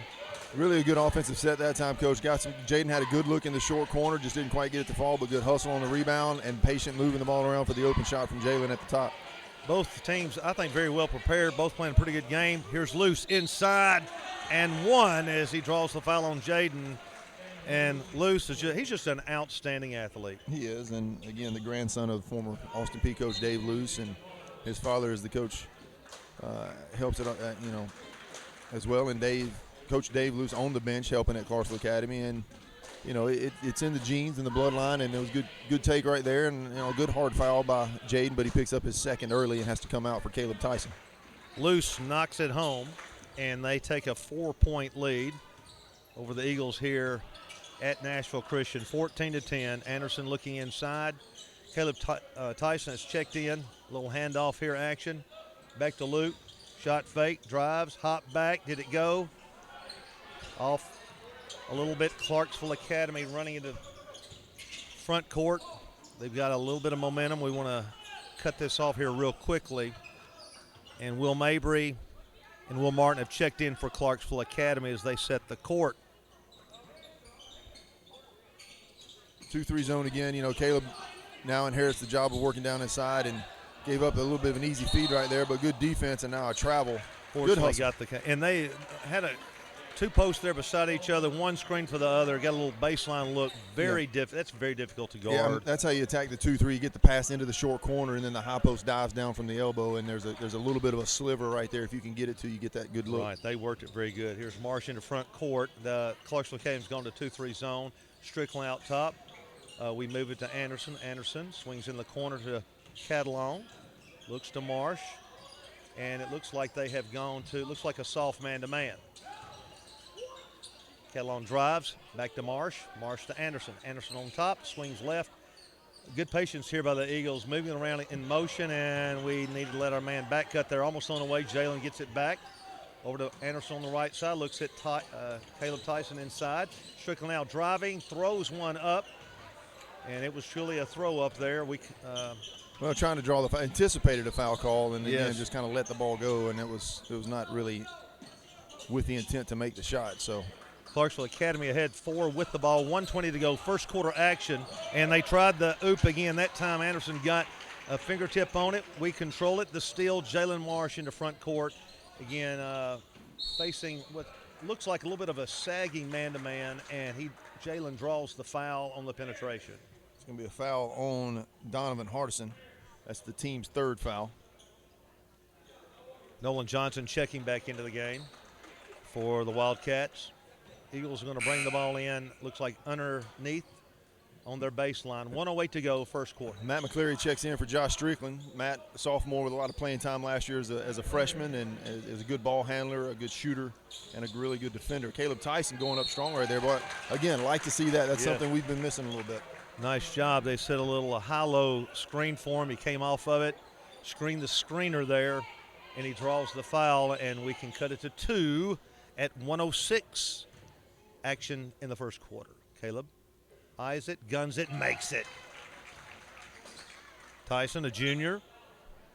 He's getting a lot of good playing time. Again, both our boys and girls teams young, and some good things to look forward to. Caleb off the back rim, no good. And Clarksville Academy controls in the front court as we enter 1 minute in the first quarter. Nashville Christian still in the 2-3 zone, and it has shifted well. And again, I think we've done pretty well. We've held them so far to 14. Well, again, good preparation. We've anticipated a lot of what their sets look like against our 2-3, and have really done a good job anticipating and cutting off passing lanes. Right. I think our last game with them has helped us, and we've scouted them out. We come out a little higher on the 2-3 zone. They go inside to the high post, try to get to loose, and we play it well again. And I tell you, you got to play that well to stop it, and we have twice now. They've got a slam on us once, but other than that, we played the high-low game fairly well against them. 35.4 to go, second quarter. Yeah, just awareness and communication and hustle. Awareness, communication, hustle, and effort, and that's good defense. Now they're Swinging the ball quickly. This is Johnson for three, and no good. What are they going to call? Caught a hold on It's Caleb. going to be on Caleb. Not sure about that. Yeah, another little phantom look there. And looked like Luce just kind of shoved Luke in the back. I think it was Luke in the back, and Caleb happened to be there. And the collision, they call a foul on Caleb. That's Caleb's first. It's the team third of the half. 22.9 to go. Clarksville Academy inbounding with a 3-point lead. That would have been a nice possession for us to come down with a chance to tie. Yep. With 15 seconds to go, Clarksville Academy calls the set. Hardison sets it, swings to the left, back out top. They're looking for the high-low. Down to 6. There's the 5. pick on the backside of that again, yep. They're going to penetrate. They're going to gun from the right wing. That's Johnson. No good off the back of the rim. Good hustle by Matt to get a hand in the face. Good job again by the low defensive players on the block. They're trying to get loose in the short corner and then set a back pick on him from the block coming out to get, again, the alley-oop. And we defended it. We anticipated, defended it well, took that away, forced a shot they didn't really want to take. And, Coach, a great first quarter for us on both ends of the floor. It really was. We, anytime, I always feel like if you can hold the other team between – of course, you like to hold them to 10, but under 15, I think, is a win. We're down 14-11 against a very good team, and I think Coach Frazier has had the guys prepared well. And we're going to try to hear. I'm hoping this will be able to be heard by listeners. This Coach Matt Wallace talking about this game and what's upcoming in the tournaments. I hope you can hear it.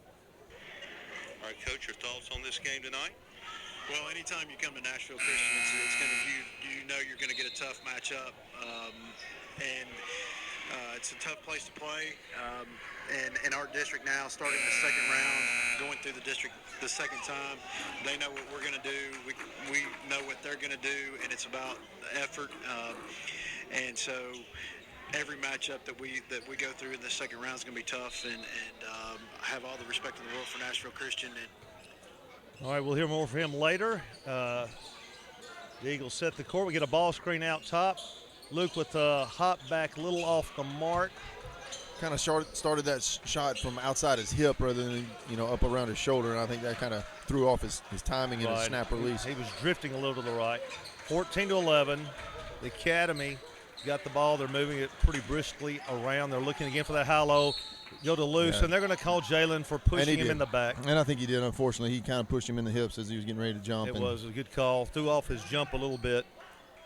I think we were going to have it defended okay, but Clarksville Academy will inbounds. They got Moody and Luce up at the free throw line, and they'll break one way or the other. And into him, he keeps the ball up high nicely and puts it in from 4 feet right in front. And that's what you got to do is keep the ball high when you catch it in that traffic.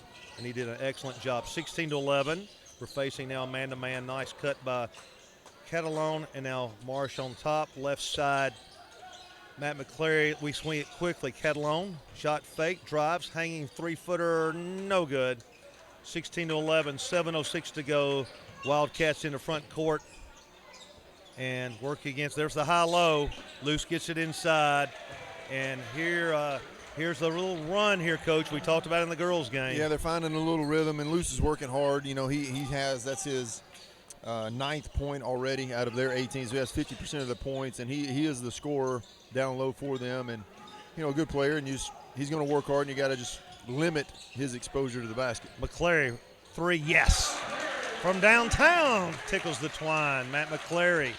And it's back to 18-14. Luce hurt us. He's a junior. He hurt us as a freshman. He's just an outstanding player. Yeah, well, I remember even in 8th grade when we were playing against those guys, and he was already one of the taller and more athletic basketball guys on the floor and dunking the basketball as an 8th grader. And they're going to Luce again. I'm telling you. That was defended well. That was. It really was. There wasn't much else we could do. We're just a little bit shorter than him. Yeah. And he can spring off the floor. Well, like you said, he keeps the ball up high, so caught it up high. Kept it inside up nicely. Tyson with the finish. Morgan with the baseline feed, and Kayla with the post up and the power. And we cut it back to 4 at 5:53 of the second quarter. And we have a good ball game going here. We're down 4, 20-16. And Anderson, lunge, not quite there. Air ball. Martin with the air ball. Jalen Marsh takes it down. He's going to kick it out to Morgan. Did the gunner make it? A little short this time. Off the mark. Oh, we get by with a little bit of a push. Jalen drives. They're going to call a yard. Yeah, That's Man. a little bit of he might have, but a little bit of a makeup. I think we got away with something. They recognized that Jalen went to the basket in a charge. It was a violation, but they were quick to call it, certainly. Right, and so we turn the ball back over, 20-16. So need to get to stop. Strickland back in. Jalen will take a seat. Coach Frazier having a couple of words with the officials. You know, Coach, and on that one possession, I was really pleased to see Morgan really know where he was going to go with the ball when he caught it, recognize what he had with Caleb down low, and as soon as he caught it, rather than squaring up for a shot, immediately swung it down to Caleb for an That's easy exactly two-point right. bucket. He would not have made that pass last year. He's grown a lot. And here's Clarksville Academy gunning from outside, and that's Nolan Johnson, senior. He's averaging 9.7. And that's his first bucket of the night And for he's three. got his first. We in a 4-out. Again, Luke driving, may have walked with the ball, may have gotten lucky and drew the foul right before he kind of shuffled those feet. 5:01 to go, second quarter. District action, Clarksville Academy leading our Nashville Christian Eagles 23-16 on the beautiful campus of the Eagles here in Bellevue. Luke, another good shot fake, whips it out to McClary. He shot fakes to Strickland, right side Catalone. Catalone sees Anderson, gives to him right side. He's going to gun it. A little strong. Off. Just not quite square on that one. Kind of stepped at the end, swung around toward the basket, Right. which he is a much better shooter when he's squared up and catching fire. Right, a little more. And again, we played it pretty good. Caleb intimidates, and he's going to draw the foul, and he's got to be careful there with the emotion. Got to be careful. And that was a tough call there. That was just a tough call. It was. I mean, I appreciate the assertiveness that Caleb's playing with down low. I mean, I like to see that. You get 5 fouls, so establish yourself and your presence early. And unfortunate for the foul, but I think sends a good message. There's a lot of contact and banging. That was on the floor. Sometimes you let those go, but this is an impossible game to call. And there's contact every play, and so officials do the best they can. Moody posts up hard inside, but gunning is Parker. No good. Caleb, nice position there. The bench, we wanted Coach, that over the back call. We wanted that right there. Strickland, right side, Anderson. Shot fakes, drives. And got a hand check call on the floor, unfortunately, but as the shot went in, but still a foul. 7-point lead, Clarksville Academy. 4:22 to go in the contest. 6th foul on the team, so we'll be moving into the bonus situation from here on out.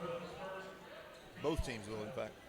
Set the baseline play out to Anderson, top to McClary, and Clarksville Academy looks like, no, they're still in there man-to-man.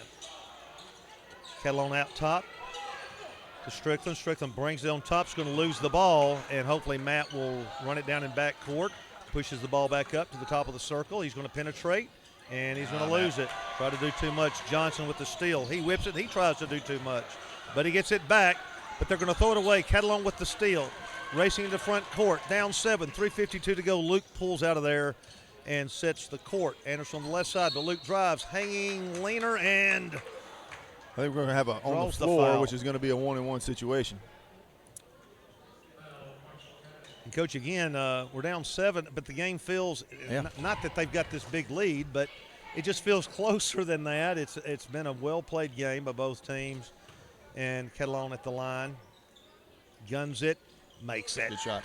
23-17, 3:46 to go, second quarter.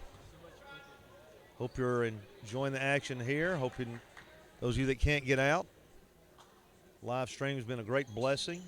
Catalone with the second one also. All his points have come on the free throw stripe. He's taken some jump shots, but 3 for 4 from the free throw line for his 3 points. He's missed a few jump shots, but I'd like to see him get in the rhythm. But really enjoy watching the other members get involved in the offense, and scoring kind of spread around. Morgan Anderson has 6 points on 2 3-pointers. Luke, of course, has his 3 or 4 free throws. Jalen has a 3-pointer. Matt has a 3-pointer. Caleb, working hard inside, has 3 points. We're distributing the ball, moving it around well, and patient. Even though we got a little antsy right there on a couple of possessions, we've been pretty patient thus far in the game, and really the effort is one of the things that's making the difference. Very good job. Matt Wallace again, coach of the Wildcats, as we talked to him in the pregame. Here he is. All right, Coach, your thoughts on this game tonight? Excuse me, I thought I had it paused where we left off, but we'll come back when we get Coach Frazier's comments at a halftime or at a timeout.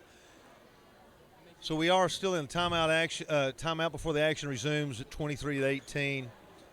Eagles trail by 5, 3:46 to go. as we said before the contest, Clarksville Academy looks at this as a must-win game as far as staying in the second-place slot.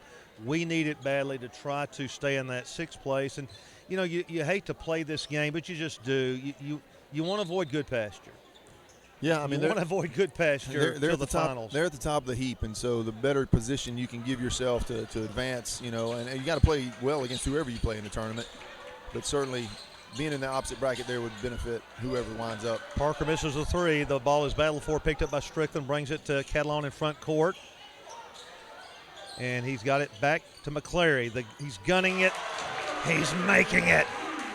23-21. Matt 2 for 2 from the three-point. Matt's got region. 6. And we have a game, Coach. 3:14 to go. Oh, good hustle by Josh there. Almost got the zone is extending and nice pressure. And Moody's not in there, and that honestly does help. He is a force, that football body. Mabry does a good job of moving the ball around for them, and he battles on the board, kicks it out. He's not quite like Luce and Moody, but he is a worker. And he's posting up, got his hands up. Here's Luce, baseline, good no good. good. Caleb. Good hustle Caleb right Finity there. gets it back, goes underneath, should be on the baseline. Yes, it was. Good job. You know, just a great defensive effort. Really had an opportunity to get a rebound, missed it. They got the ball back, but we still kept applying the pressure and played through that and, forced a turnover. Clarksville Academy going full court man-to-man into McClary, back to Catalon. Brings it in front court, 2:40 to go. We trail by 2 at Nashville Christian. So he sets the court, and Luke penetrates, kicks out to Morgan. Does he make it? Yes. He made it! And the lead, Coach. We've got the lead back, 24-23, and Anderson on the night with 9 three-pointers. Via the three-pointer, yep. We got a game, 2:12 to go. Clarksville Academy moves it around, and they get baseline, skip it across, and Luke has come up to steal. Good job. Down the left sideline, penetrates the middle. European, no good.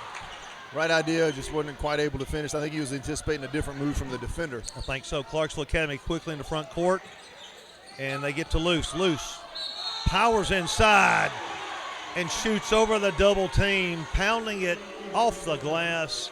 The crowd lets the officials know that they thought we went straight up. Strickland on the call or on the foul. Well, you know, Caleb was straight up. Not sure if Josh was leaning over just a little bit. Josh being the shorter fella makes it look like he's up underneath and fouling the taller Luce. Luce with a 1-point lead from Clarksville Academy, no good, but they get the ball back inside to Mabry, no good. Battling for the ball. Good Strickland defense. comes out of there. Good job we by trail by Caleb. 1. McClary in the front court down the left side. Caleb flares out to the short corner. Strickland left side, right side Catalon. Gets the ball. Bounces back over to Strickland, right side Anderson. Anderson fakes, looks. Long cross court to Matt. McClary with the ball, 1:28 to go. We trail by 1. We set the court, 4 out.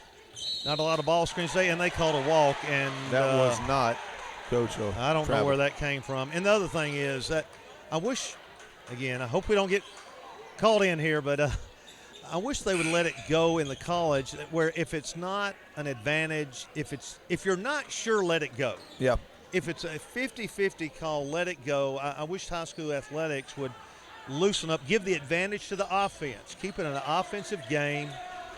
That's why it was back when we shot on the peach baskets. Here's Luce on the baseline, no good. Good rebound by Luke.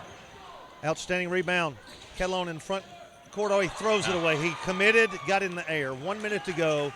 Clarksville Academy will set their court. 25-24 the lead.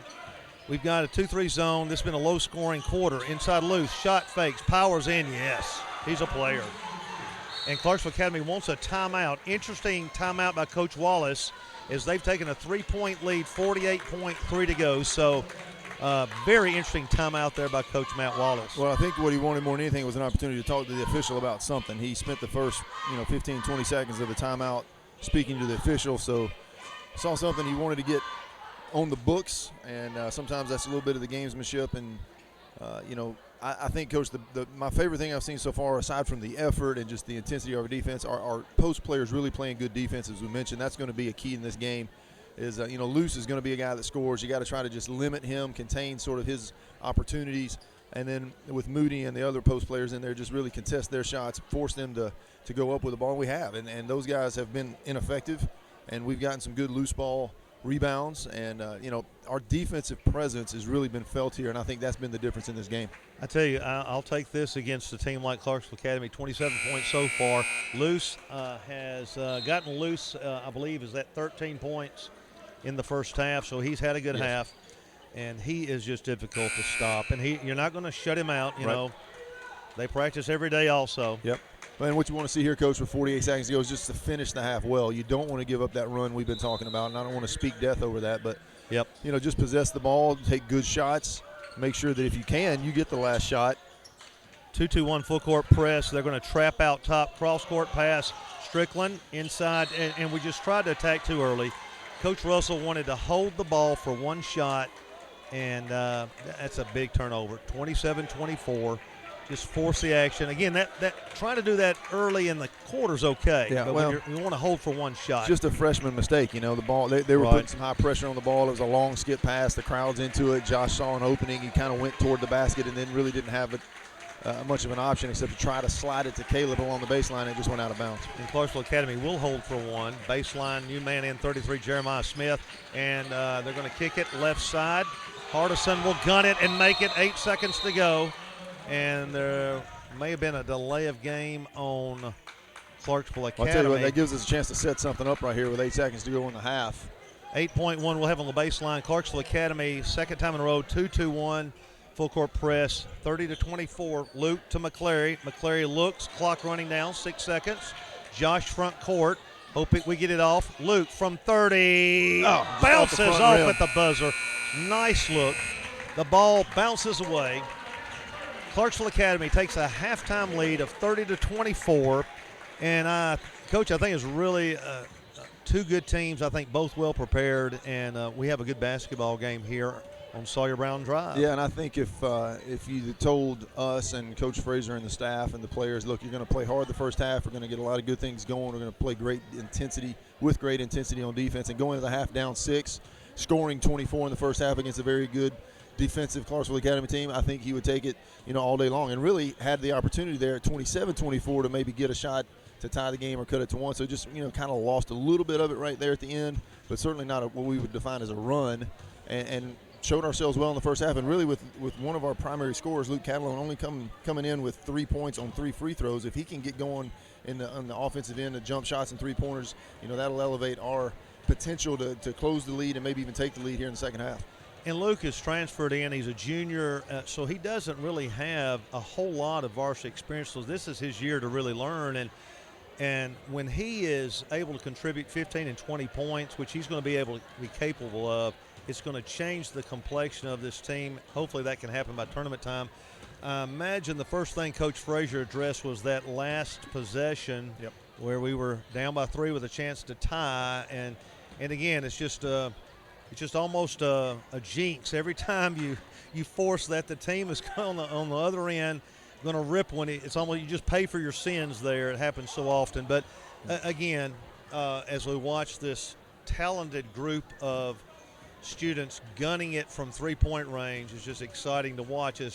So your liberal use of the word talented right there has me a little bit worried about your evaluation abilities on there's basketball footballer Hayden Gerald, and he just broke the backboard with that last shot. Of course, he's playing with his cowboy boots on, which is ill-advised in most circles. On the farm, though, that's Flowers Nike's for 3 with his "Make America Great" hat again. It looks like. And we are filming this for Coach Frazier in case there are any prospects out here. Hayden, a former basketball player, Yes. hits his 3-pointer. Richmond air ball, so he followed up a splash with an air ball. So I think the way the basketball gods bounced it out for him. Well, I'm going to get a comment here before we take a break here. This is Coach Russell Frazier, his comments on this contest and as we enter the district tournament here in a couple of weeks. So last time we played Clarksville Academy, got off to a slow start. It's kind of been the theme of the year, and then uphill battle to try to get back in it. And we were able to do so, get back in it, and 8-point game at the end of the fourth. Just had a hard time hitting shots, and we shot a really low percentage, and just that was really the game. It was a very low-scoring game, kind of what I'm expecting tonight as well. What's the importance of this game in the district standings tonight? Well, they're the number 2 seed, and right now I think where we're at is 6th seed, so it'd be a big win for us going in. It would shake things up for sure in the district. First-year coach Russell Frazier's done a great job, and it's just the team has had some tough games, tough time scoring, but I think they've played really hard. They had a brutal pre-district schedule, but yet played most teams very well. We're in most of the games, and we've got I think an athletic group, and again, they're young. Yep. And, and as Coach mentioned, about the first contest with Clarksville Academy and about the season as a whole, we've been a slow-starting team, which is the sign of a young team, and certainly something we look to overcome as we get ready for district tournament play, and certainly going into the future years of this team with only one senior in Jaden Barler. But tonight, not the case. I mean, tonight we started fast on both ends of the floor, creating some turnovers, playing some good team defense, getting them out of their comfort zone where they thought, I'm sure, they would come in and just establish a low post presence, which they really did not do until probably midway through the second quarter when Luce hit some shots down there low. And then on the offensive end, as the year began and has progressed, we've been looking to one guy maybe to get hot and provide some scoring. And tonight that's not been the case. We've been spreading the ball around and the points around and not more than hung in there. We have played equal to our opponent. We have, and I think probably if I could predict what's happening in the locker room, it's a hybrid of we did some things that we could be tied, but hey, we're okay, we're in it. And so, that's not a bad place to be against a team like Clarksville Academy. Talking about spreading around some of the points. Anderson's hit 3 3-pointers. He's got 9. McCleary's added 2. I think he's 2 of 2, and he's got 6 with 2 3-pointers, and Jalen added 1. So we've hit 3, 4, 5, 6. It looks like 6 out of 9, I believe, which the NBA will take that. So if we could duplicate that and get Luke. Luke has missed 5 shots. He's drawn fouls on a couple of them. He's hit 3 or 4 from the line. Caleb Tyson with a good power move and off the feet on the baseline, then added a free throw. He's got 3. And Jalen Marsh has hit 1 3-pointer. For Coach, can you give me what we've got with Clarksville Academy. Nolan Johnson's hit a 3-pointer. Donovan Hardison's really hurt us. These 3 3-pointers really kind of were timely, I guess is the best way to say that, especially that one to end the half right there. Noah Parker also with a 3-pointer. So they have hit 5 3-pointers themselves, and the rest of the scoring has come by way of Daniel Luce, who has 13, I believe, if I count that right, and they've all been right around there in this low block, paint area where he is an established player, and he elevates well, keeps the ball up high, as we said, when the inlet pass does come, faces the basket well, can shoot from a lot of angles and a lot of different body positions. Just a real good feel for the and touch for the basket, and he's going to have his points. I think, you mentioned what Coach Frazier's talking about with our guys in the half and coming out in the second half. You got to anticipate what they're talking about in the second half, which is they got to come out and make a push and establish themselves. They're going to come with some wind in their sails. They know they're the higher, position team, being second in the district. They feel like they're the better team. They're going to come out with some emotion, some intensity. We got to weather that storm and just continue to play good team basketball. And again, if I'm in the Clarksville Academy locker room, I know they feel like they can keep going into Luce. He is got 13 in the first half. He's averaging 17.5 points per game, 6.9 rebounds. And then, if that isn't enough, you've got Big Preston Moody, a football body. And so, you got 2 pretty tough guys to try to shield off on the boards. And so Clarksville Academy, they've got good outside shooting. They got good size inside.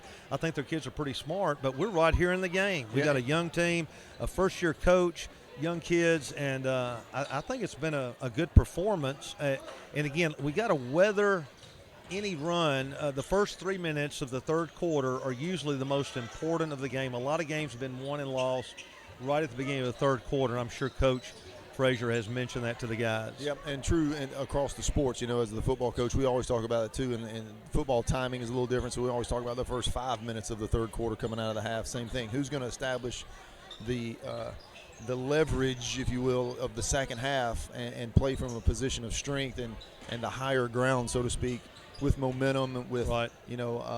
Transitional play. In football you talk about special teams plays early in the second half. Here you're talking about transition plays early in the second half, and who can change the ends of the floor quickly and establish themselves either on defense or on offense. And I feel like the Eagles, I think their zone has worked pretty good. I think that they're you can't stop everything. No. And I think they're going to have to focus on the post play, and you're going to have to give up some threes probably, and you got to hope that Clarksville Academy is not on fire, because you don't want Luce to put up 20 this half. Yep. And he's capable of it. He is, and he's a guy who's going to want the ball, and so they're going to feed it to him, and he's going to be able to finish it a lot of different ways. And like I said, you just got to contain some of that and force other guys to be involved. And I haven't been able to chart their misses, but as far as their hits and misses go, I would say they're not shooting at a pace that's going to scare you to force other guys to take shots. There's not anybody else stepping up, as we say. The only one even sniffing a double-digit mark at this point is Donovan Hardison, who hit 3 3-pointers in very timely situations. So that's another guy just to be aware of. But at the same time, if Luce gets twice what he had, if he scores another 13, but yet on the offensive end we can generate more, then we can establish a lead and kind of get in a position to finish the game out. Right, and he's a great player. If we keep him at 25, that's kind of a win. But if he comes out of here and gets 35 tonight, we'll probably have a tough time. But we open the second half, again, the score, Clarksville Academy 30, Nashville Christian 24 as we open second half. And if you're listening on radio, they're moving right to left on your radio dial, Coach. We've got the 2-3 zone. Radios are digital now, Coach. There is no dial. And there he goes. There he goes. Loose. Going to establish that. He catches it at the elbow, slices down the middle of the lane, and nice way for them to open it. And we're struggling in backcourt. Strickland gets to Catalone. But Josh is a strong kid and got good ball skills, so he's able to fight through that trap. We've got some good athletes out there. He's a good football and he's a body. Freshman. He's a freshman, Exactly. So only going to get better. We got two freshmen and a sophomore out there. We exchange on top. Morgan from downtown. Good. Bada. Morgan unconscious, 32-27. We cut it back to 5. And talking, Coach, about the timely threes, he's hit some at a big point in the game. He does, and he has a very short-term memory of his shots. If he misses, he's going to go right back to it, not afraid to take another one. And that's the first points of the game for Moody. Yeah, Moody, he's just a presence, even though he doesn't score a lot. And that was a nice baby hook. Luke driving, probably should jump stop and shot fake on that one. Could have drawn a foul right there, but, again, just aggressive move to the basket. Clarksville Academy penetrates. They're on the right side, kicking out on top again. They work the high-low. There it is to Luce. Pass a little far. Oh, Moody misses inside. They're banging Luce. It's rejected by Jaden Barler. Out to Strickland on the right side. Gets to Marsh. Marsh back to Strickland. He's going to gun it for 3. And Jaden is going to get called for the shove inside. Oh, it's an unfortunate foul. Tyson will check in. That's not. He's trying to establish the post presence there, and put his hips into his post positioning, and it gets called for a player control foul. I'm not sure about that. Yeah, and you can get away more with that when there's a lot of traffic inside. He was probably a little too far out and got the attention of the official as we trail. Well, again, I like the physical presence and the physical effort in the post. 34-27, Clarksville Academy with the lead in the ball. 6:09 to go, third quarter action as they swing the ball around against the zone. Luce and Moody. Here's the oop. Power man inside. Goes up. We go straight up, but he makes it anyway. Caleb went straight up, got right up his nose, but he powered it in off the glass for a 9-point lead. Strickland on the right side. They want to trap him right there, and we commit. Hanging in the air. Another fresh mistake. Driving is Johnson, no good. Tip back up there, no good. Strickland, nice job of going over the back and getting the jump ball.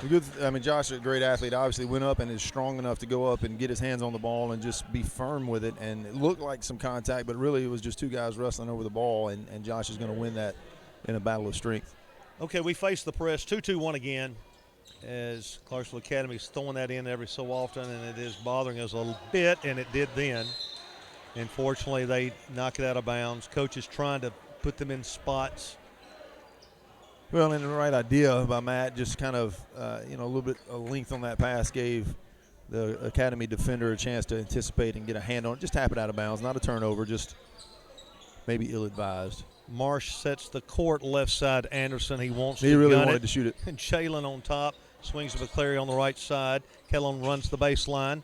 And here's Morgan from downtown, banks it, no good. Probably a little early in the offense. I think that's what Coach Frazier's asking. Well, you knew when he saw that other shot he liked and passed it up, the next time he got it might be going up, and that's what happened. Yep.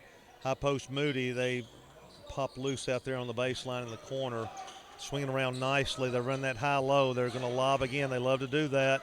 And we defend it pretty well. Good job. That's a foul. And there's a foul on Moody, 75 feet away, and that's a big break for us. We're down 9, and we get it back here, and got a chance to cut it to 7 or 8 here. Again, and you talk about, Moody's presence in there. If I'm right, I think I'm right. If I'm right, he only played football this past season. I think might have been his first year playing.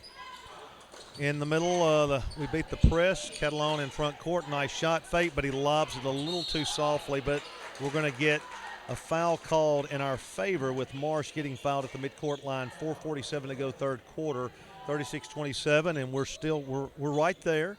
We held off a little bit of a run, but we need to kind of counter it to get this thing back down to 5 or 6 points. Well, we talked about coming out of the half. There's going to be some wind in the sails, and they're going to want to establish a presence on their offensive end, and we just got to answer. They are 1-2-2, and they're going to kind of rush a couple of people at the corner, and we're going to throw the ball away. Caleb gets it back, and it's deflected and picked up in backcourt by Parker. And I know this is something you don't like to see, especially coaches, just guys elevating without an idea of what they're going to do until they get in the air, and then sometimes they just run out of options. And, again, some college kids can get up there and hang. We just can't do that. And we get a foul called on Caleb trying to stop Now they're going to call that on Luke, I believe. Did Luke get it? Well, yeah, he got called for the foul. I think there was some contact more from Caleb than from Luke, but I don't think Luke touched him, but I think the official just saw the flash of white and made the choice to call it on Luke.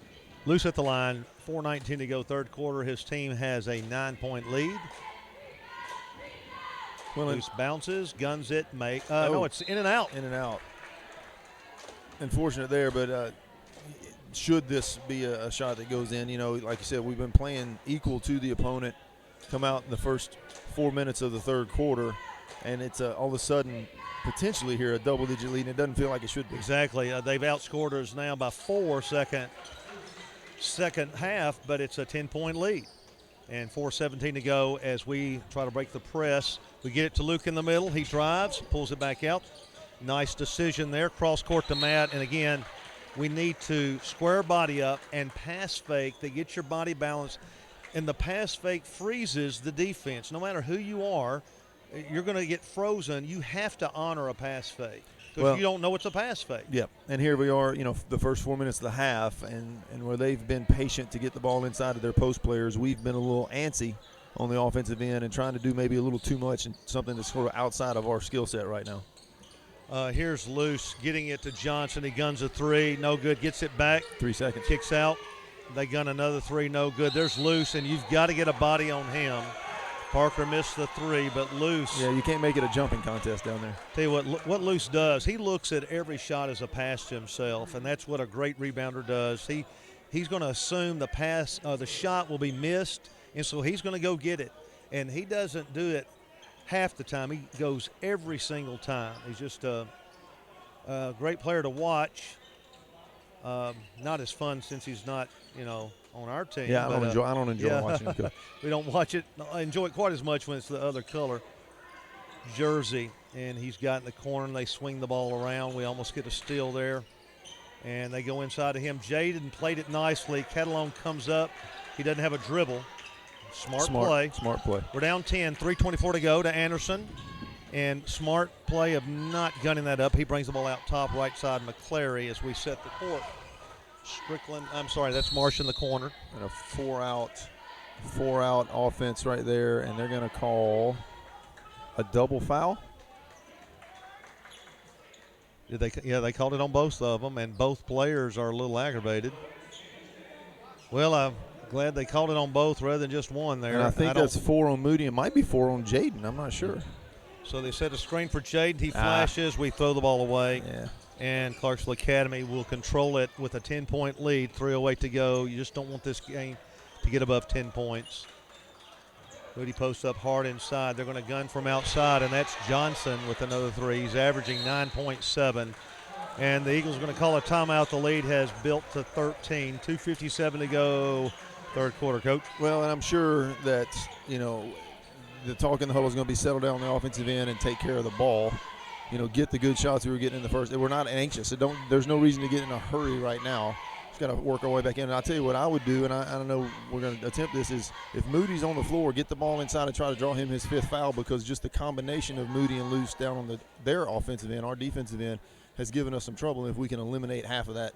That's exactly right. It's Batman and Robin down there, and Batman does a lot better with Robin in there. And Moody just has a presence about him, and he's got to be the kind of guy you like. He's a football guy, but he's helping his basketball team, and he's not worried about points. He's just going to try to get people open shots. Yeah, and I think that on our end, we don't have the opportunity to have Caleb and Jaden both in the game at the same time, so it's hard to match the height there. We just got to really play hard and give great effort on the off post, whoever that might be. Okay, we face the 2-2-1 again. Matt getting to Jalen, and there's the, again, rough pass. But Anderson, nice three. It looked good. He had a nice look. He did. Good touch pass from Jaden Barler right there, knowing where Morgan was set up in the corner for the shot. Okay, they come into front court with a 13-point lead, and here's the shot fake, the drive, and you kind of feel the game getting away from us a little bit. We've got to close strong and then come out with a couple of arsenals in the fourth quarter to stay in this game. We're in the game. We stayed in it. I would say 70% of the time we've played a pretty good basketball game. Yeah, and we've only scored 3 points here in this quarter, and that's not going to be the way that we need to stay in it. It was 30-26 at the half, and now it's being outscored 10-3 right here, and it's 41-11-3 now, 41-27, and it feels a lot worse than that. Yes, it does. Moody, the big man, is replaced, and Luce, who made the first one, to give them a 14-point lead, will gun the second one. And he makes it. Nice form. Calhoun to McClary in back court. Cross court, Marsh looking to McClary. Long skip to Anderson. That's the shot he wants. Did he make it? It in and out. It was a nice one. Caleb chases it down nicely. Kicks out to Marsh, who will gun it. No good. We had 2 good looks. You can't really fault those 2 shots. They're pretty good shots. No, and shots those guys, especially Morgan in that case, hits those much, if not most of the time. You want him to take those, and he's got to know he can do that because tournaments are coming up. And here's Johnson, no good this time. Once again, loose. And I think that's one place that Caleb can improve his game is on the defensive end when the shot goes up, to really find the offensive post and get a body on him rather than just kind of be still and look at the shot. And the attitude he's got to have is it doesn't matter if I get the rebound or not. Just don't let Luce get it. Yes. Here's the bounce, long pass to Morgan, layup, good. Good job by Luke seeing the floor there. Catalon with a nice 50-foot pass, one bounce. Anderson with a layup for a little mini run here, 13-point lead as Clarksville Academy whips it around the zone. Again, the high-low and then the baseline run there, and they move a little diamond nicely there inside. Go to Luce. It's knocked out of bounds by Marsh. I'm not so sure that Luce didn't touch that just a little bit after Jaden got his hand on it, but out of bounds to Clarksville Academy. Mabry is in at the other post spot, place of Moody, as they'll set the court, and Parker on top. Parker, a senior, averaging 4.8. Does a good job of distributing the ball, and they work it nice and patiently against our zone. We're shifting pretty nicely, but they're not in a big hurry. Kick out, long one by Johnson. He'll gun a three, and he knocks it home. That's his 9th point, as you mentioned, right at his average. And there's a 16-point lead as we go to 1:12 to go, third quarter. So we're in a little bit of trouble. Anderson gunning That's it. off the front rim. And he's not at – those are good shots. It's just not falling. And Morgan's a streak shooter like most three-point shooters are. And he can't get down on himself. He's open. You got to keep shooting him. Well, and if you look at the scoring on the other end of the floor, there are two posts, especially Luce, the inside guy, and the other players for Clarksville Academy really set up around the three-point line. You can tell that's what they do a lot because their other points have come from 1, 2, 3, 4, 5, 6, 7 three-pointers. 7 3-pointers, none of them from Luce, and he's the leading scorer quite emphatically down inside. They do have the perfect balance of inside out, which is what you got to have in most cases to win at any level, really. Yeah, and we've been working inside out pretty well tonight. We just haven't been able to get in a good rhythm, either on the inside or the outside. And part of the inside rhythm would come from, going up, and those guys on the defensive side are good presence down in there. But our outside shooters have got to get in the flow, and Morgan's got to hit. Luke's got to be able to score some. Jalen, is a guy who can shoot from the outside, but not one that you want to just rely on his outside shot. He's more of a penetrating kick guy. Well, Clarksville Academy has built a 16-point lead, 57.6 left in the third quarter. So they have 16 could be 6, feels like 26. It really does, and it'd be hard to mount a comeback. It can be done. Yeah, oh yeah. And hopefully we can keep them from getting this last shot. I'm sure they'll go. Coach Matt Wallace wanted to remind his team, I'm sure, to go for one shot. Well, and I've always thought, I know, you've coached a lot more basketball than I've been a part of, but, at any point, if you can get in the fourth quarter having trailed most of the game and get to a 10-point situation, then you got a chance to make a little run and get get psychologically. back in. You get that thing to 10 and then 9, it just does something to you. Morgan almost got the touch, but Clarksville Academy is going to hold it. Oh, they do go inside but kick it back out. Down to 34 seconds. Boy, they look like they want to shoot it. They may just be trying to keep us honest. Clock ticks down to 24. Again, we're down 16. Clarksville Academy holding it. I think it's the illusion of offensive effort. Not effort, but we call it fake. It's fake motion. Yeah. It's fake motion. 10 seconds. They were out top. There you go. And Morgan gets a steal. Good job and a foul. 6.7. Are they going to call it against I believe it's going to be on Clarksville Academy. Yep. They are. And we will get a chance at the 6.1 second mark. Great effort by Morgan there, and great anticipation to get in there and then hustle to the loose ball and draw the foul. The ball being brought in front of Coach Frazier's wife, who's had a real difficult winter here. Jalen will penetrate, goes all the way, and is going to get a foul. Looks like on the baseline, 2.3 to go. And glad Jessica is able to make it with her little girl there. Yep. And just had some health issues this winter. Very difficult time. Glad she's out. We got 2.3 to go. Marsh to inbounds it. They're going to double screen they're going to get called. Yeah, Josh got it. Oh, my goodness. That's a tough call to make with 3 seconds to go. It really is, and you get again, it's like holding in football. Every trip down the floor, somebody does that. Yeah, when do you choose to call it? I just feel like you got to almost, level a guy to get that called. But 1.8 to go. That was and the play was working. We had Catalone coming open for a shot at the buzzer. 1.8 to go. We may be leaving Hardison here open for a wide open look, and he's going to get one from 40 as the buzzer sounds. It falls just short.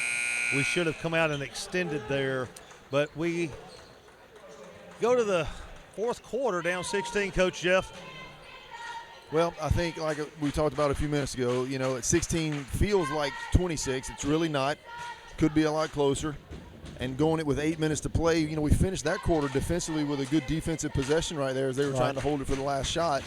And if we can just hit a couple of things right here, get a couple of turnovers or rebounds and not give second chance shots to the Academy on that end of the floor and get this thing to 10 or 9, then you feel like you got a real opportunity to make a run and get right in it. Right, and even if we don't pull out a win, and again, it's not impossible. It would not take the greatest comeback in sports history, but if we could cut this thing to 9 or 10 and walk out of here, then you feel like you go to the tournaments, and if we faced them, we could pull it off. Yeah, they're better than us, they're favorite, but it's not out of the realm of possibility at all. It wouldn't be the greatest upset in sports history. And I always told my teams, we got a chance if it's not going to take the greatest upset in sports history, and it's not near anything like that. And with a good game by us and a half, kind of a half of their potential. And here we go, Luke from downtown. Again, it looked good. Anderson cross court back to Luke. It's going to get intercepted. And Clarksville Academy's Martin, who has come off the bench, a sophomore, makes the layup. The lead out to 18. Strickland in front court on the right wing, and we get a call away from the ball. It's going to be on number 33, Jeremiah Smith, who has seen limited action. Jeremiah's a junior. And he's in place of Moody right now. Luce still in there. Clarksville Academy kind of zones out of bounds and matches back up. Looks like they're still in their zone, I guess. Catalon from 23 feet. Got it. He made it.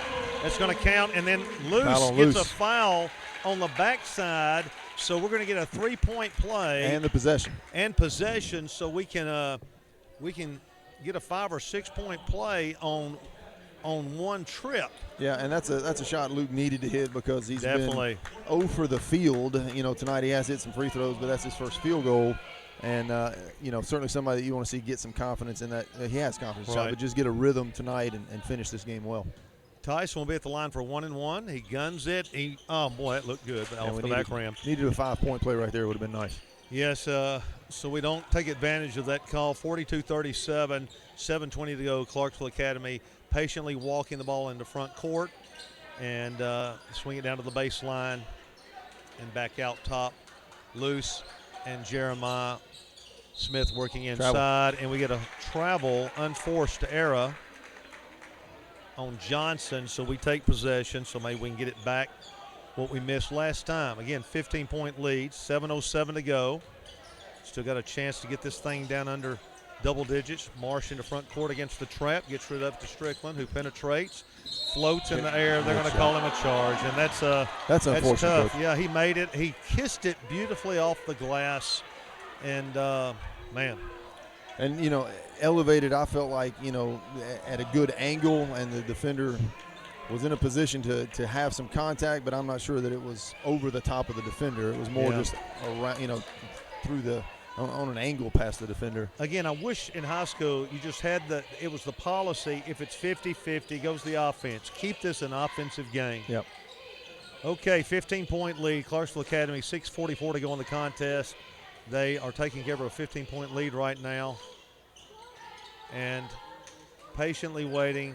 Luce on the baseline. You got to honor everything he does. He's going to drive baseline, powers it up, no good. Gets his own boards, going to kick it out.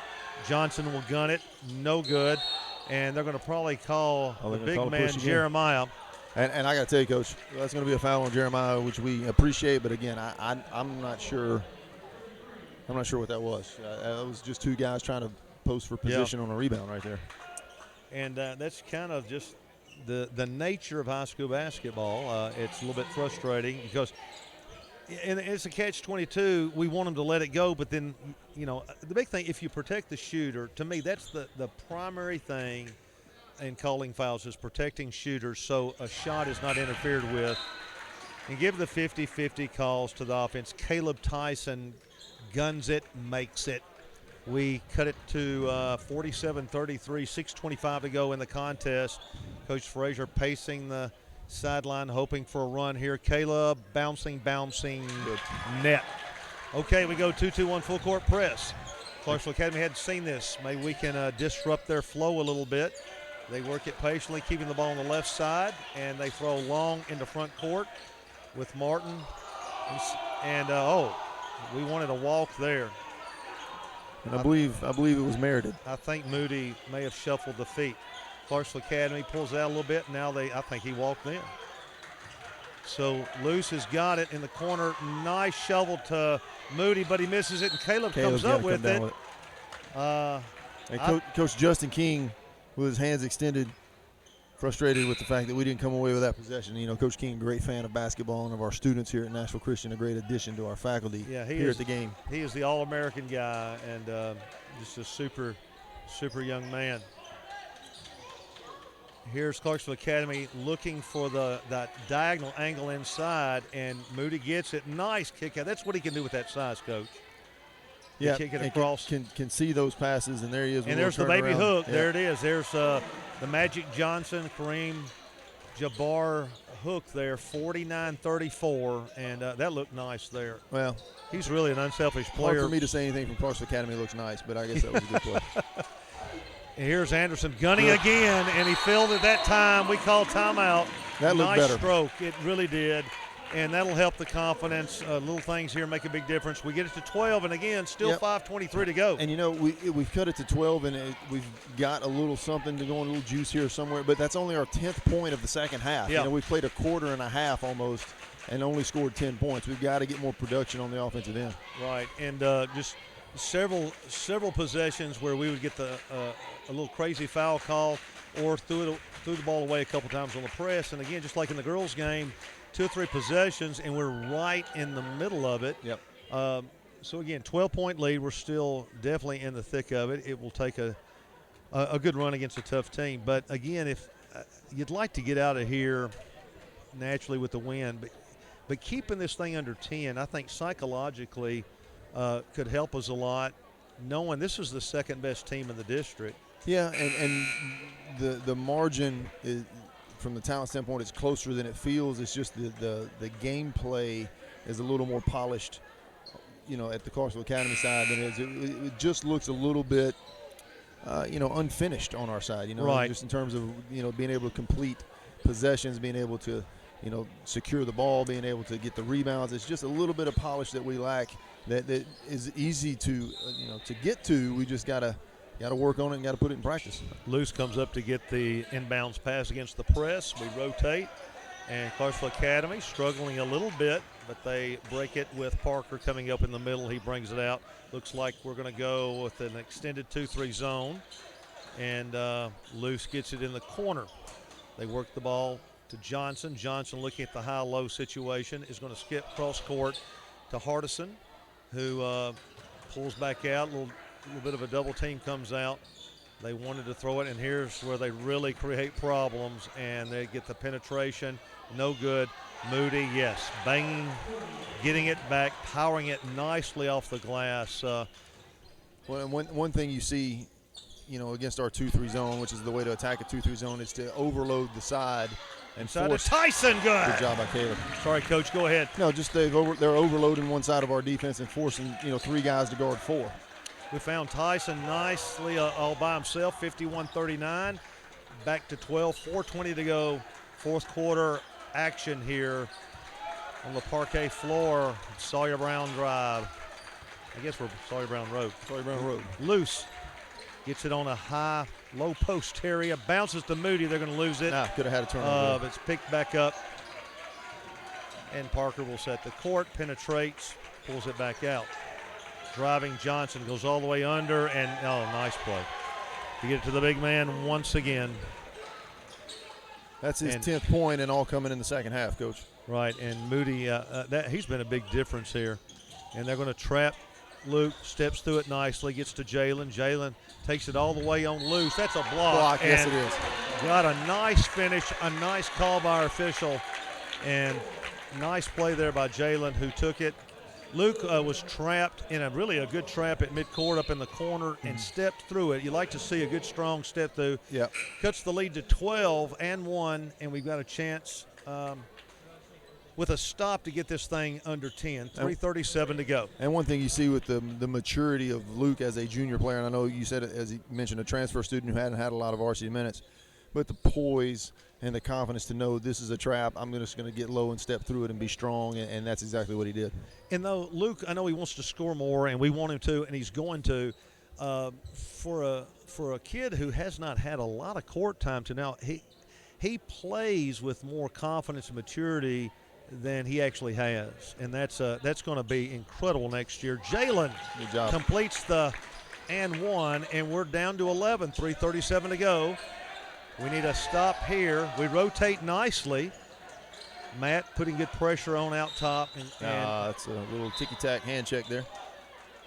And Johnson will go to the line with a 1-and-1. And if he misses the front end, that was a good foul. But we've got to start doing that anyway here pretty soon. Well, you want to be aggressive, certainly. Johnson averaging 9.7 on the night on the year, and he'll go to the line. And what's he got tonight, Coach?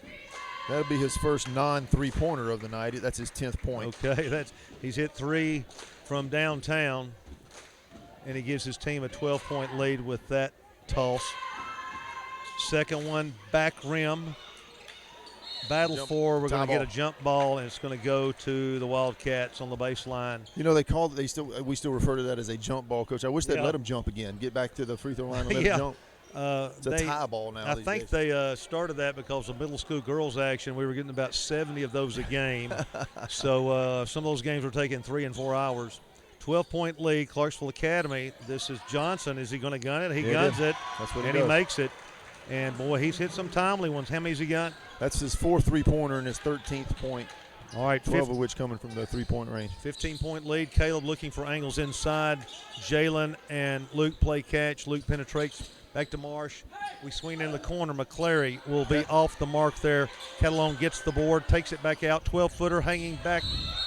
And we're going to get a call on Moody, and he should go to the bench. Yep. Moody is really aggressive.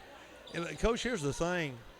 They got a lot of fouls to waste with these guys. There's 2 other pretty good post players on the bench behind him, and so they're deep at the post level, and they can afford to bang like that. Moody's not real happy. That's his 4th foul. I thought it was his 4th foul.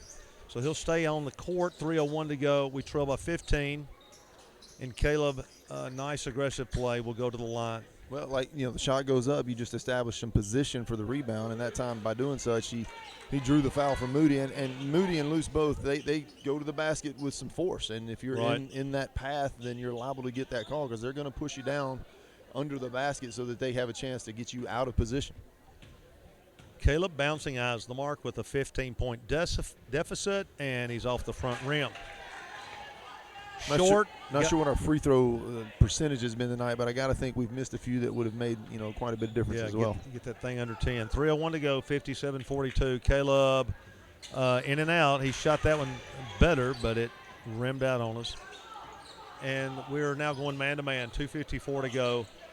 And they're going to set some screens down low for the guards to pop out. They're going to go right into Luce. Luce, nice move, baseline, but he ran over Catalone and did not get the call, and we're going to have to, we're naturally going to pull for Nashville Christian, and we're very not biased, Coach. You could see him extend his forearm, and without he put the basketball on his hip, on his left hip, and took his right forearm and just shoved Luke to the ground. There was no attempt to go to the basket. Not at all. It was just an attempt to push Luke out of the way. That was a pretty obvious one there, and again, I'm always for giving it to the offense in 50-50. I don't think that was 50-50.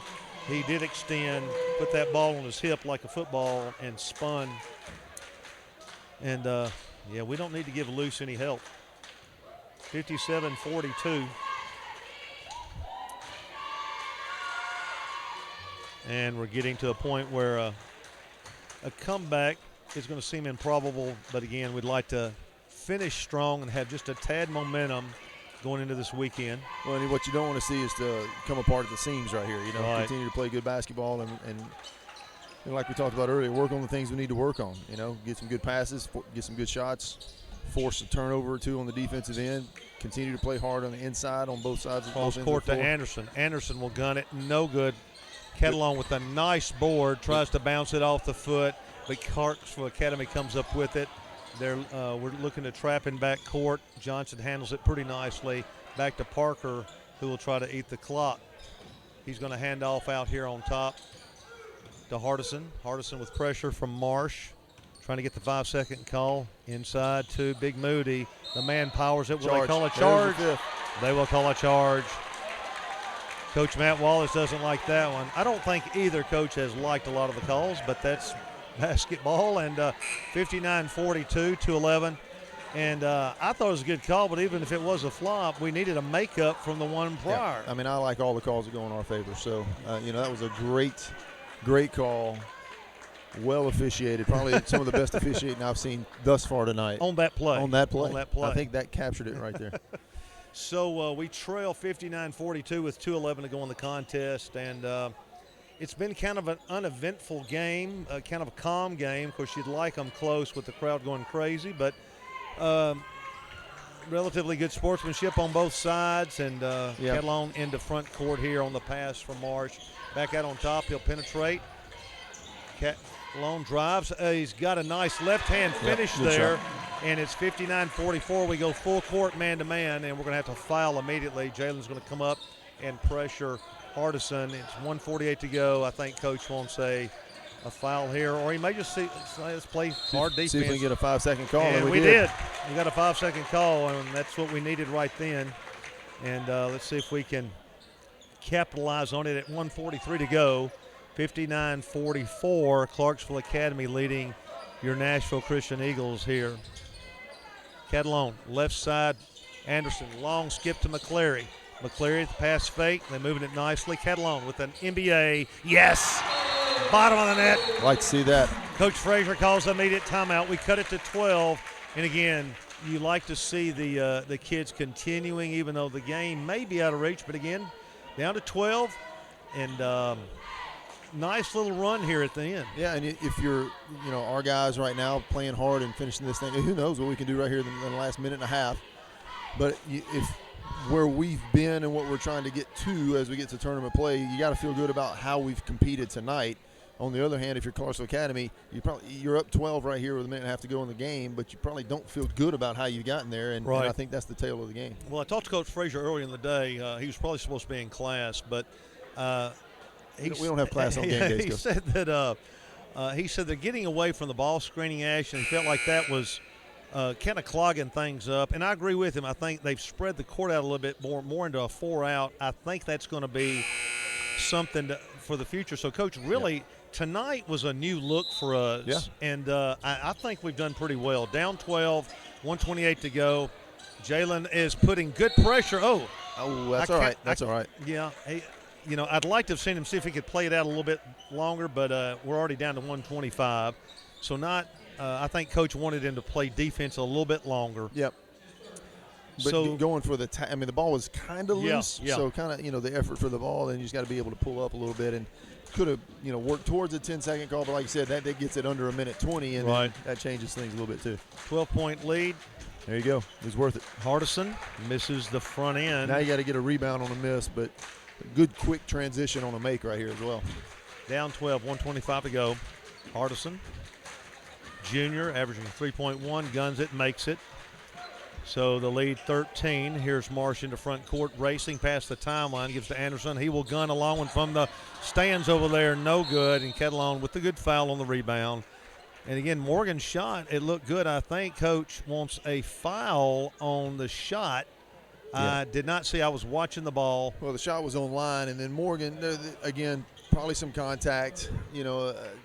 Again, one of those things that you could call anytime you want to, or you could let it go, and it really has no rhyme or reason as to what they choose to do. And, if there was merit for the foul call, but then at the same time, if you call that every time, you're never going to get the game over. So, senior Noah Parker averaging 4.8 a game. We'll go to the line with 1:17 to go in a 13-point lead, and he makes it 14. And like Johnson and Hardison before him, all his points tonight have come from three-pointers except that one free throw. So if he holds suit right here, he'll miss this one.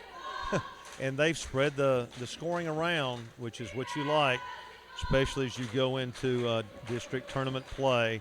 And he makes the second one, and for a 15-point lead. So 1:17 to go. Quickly, Anderson penetrates, kicks it across from McCleary. McCleary quickly back to Marsh, who will gun.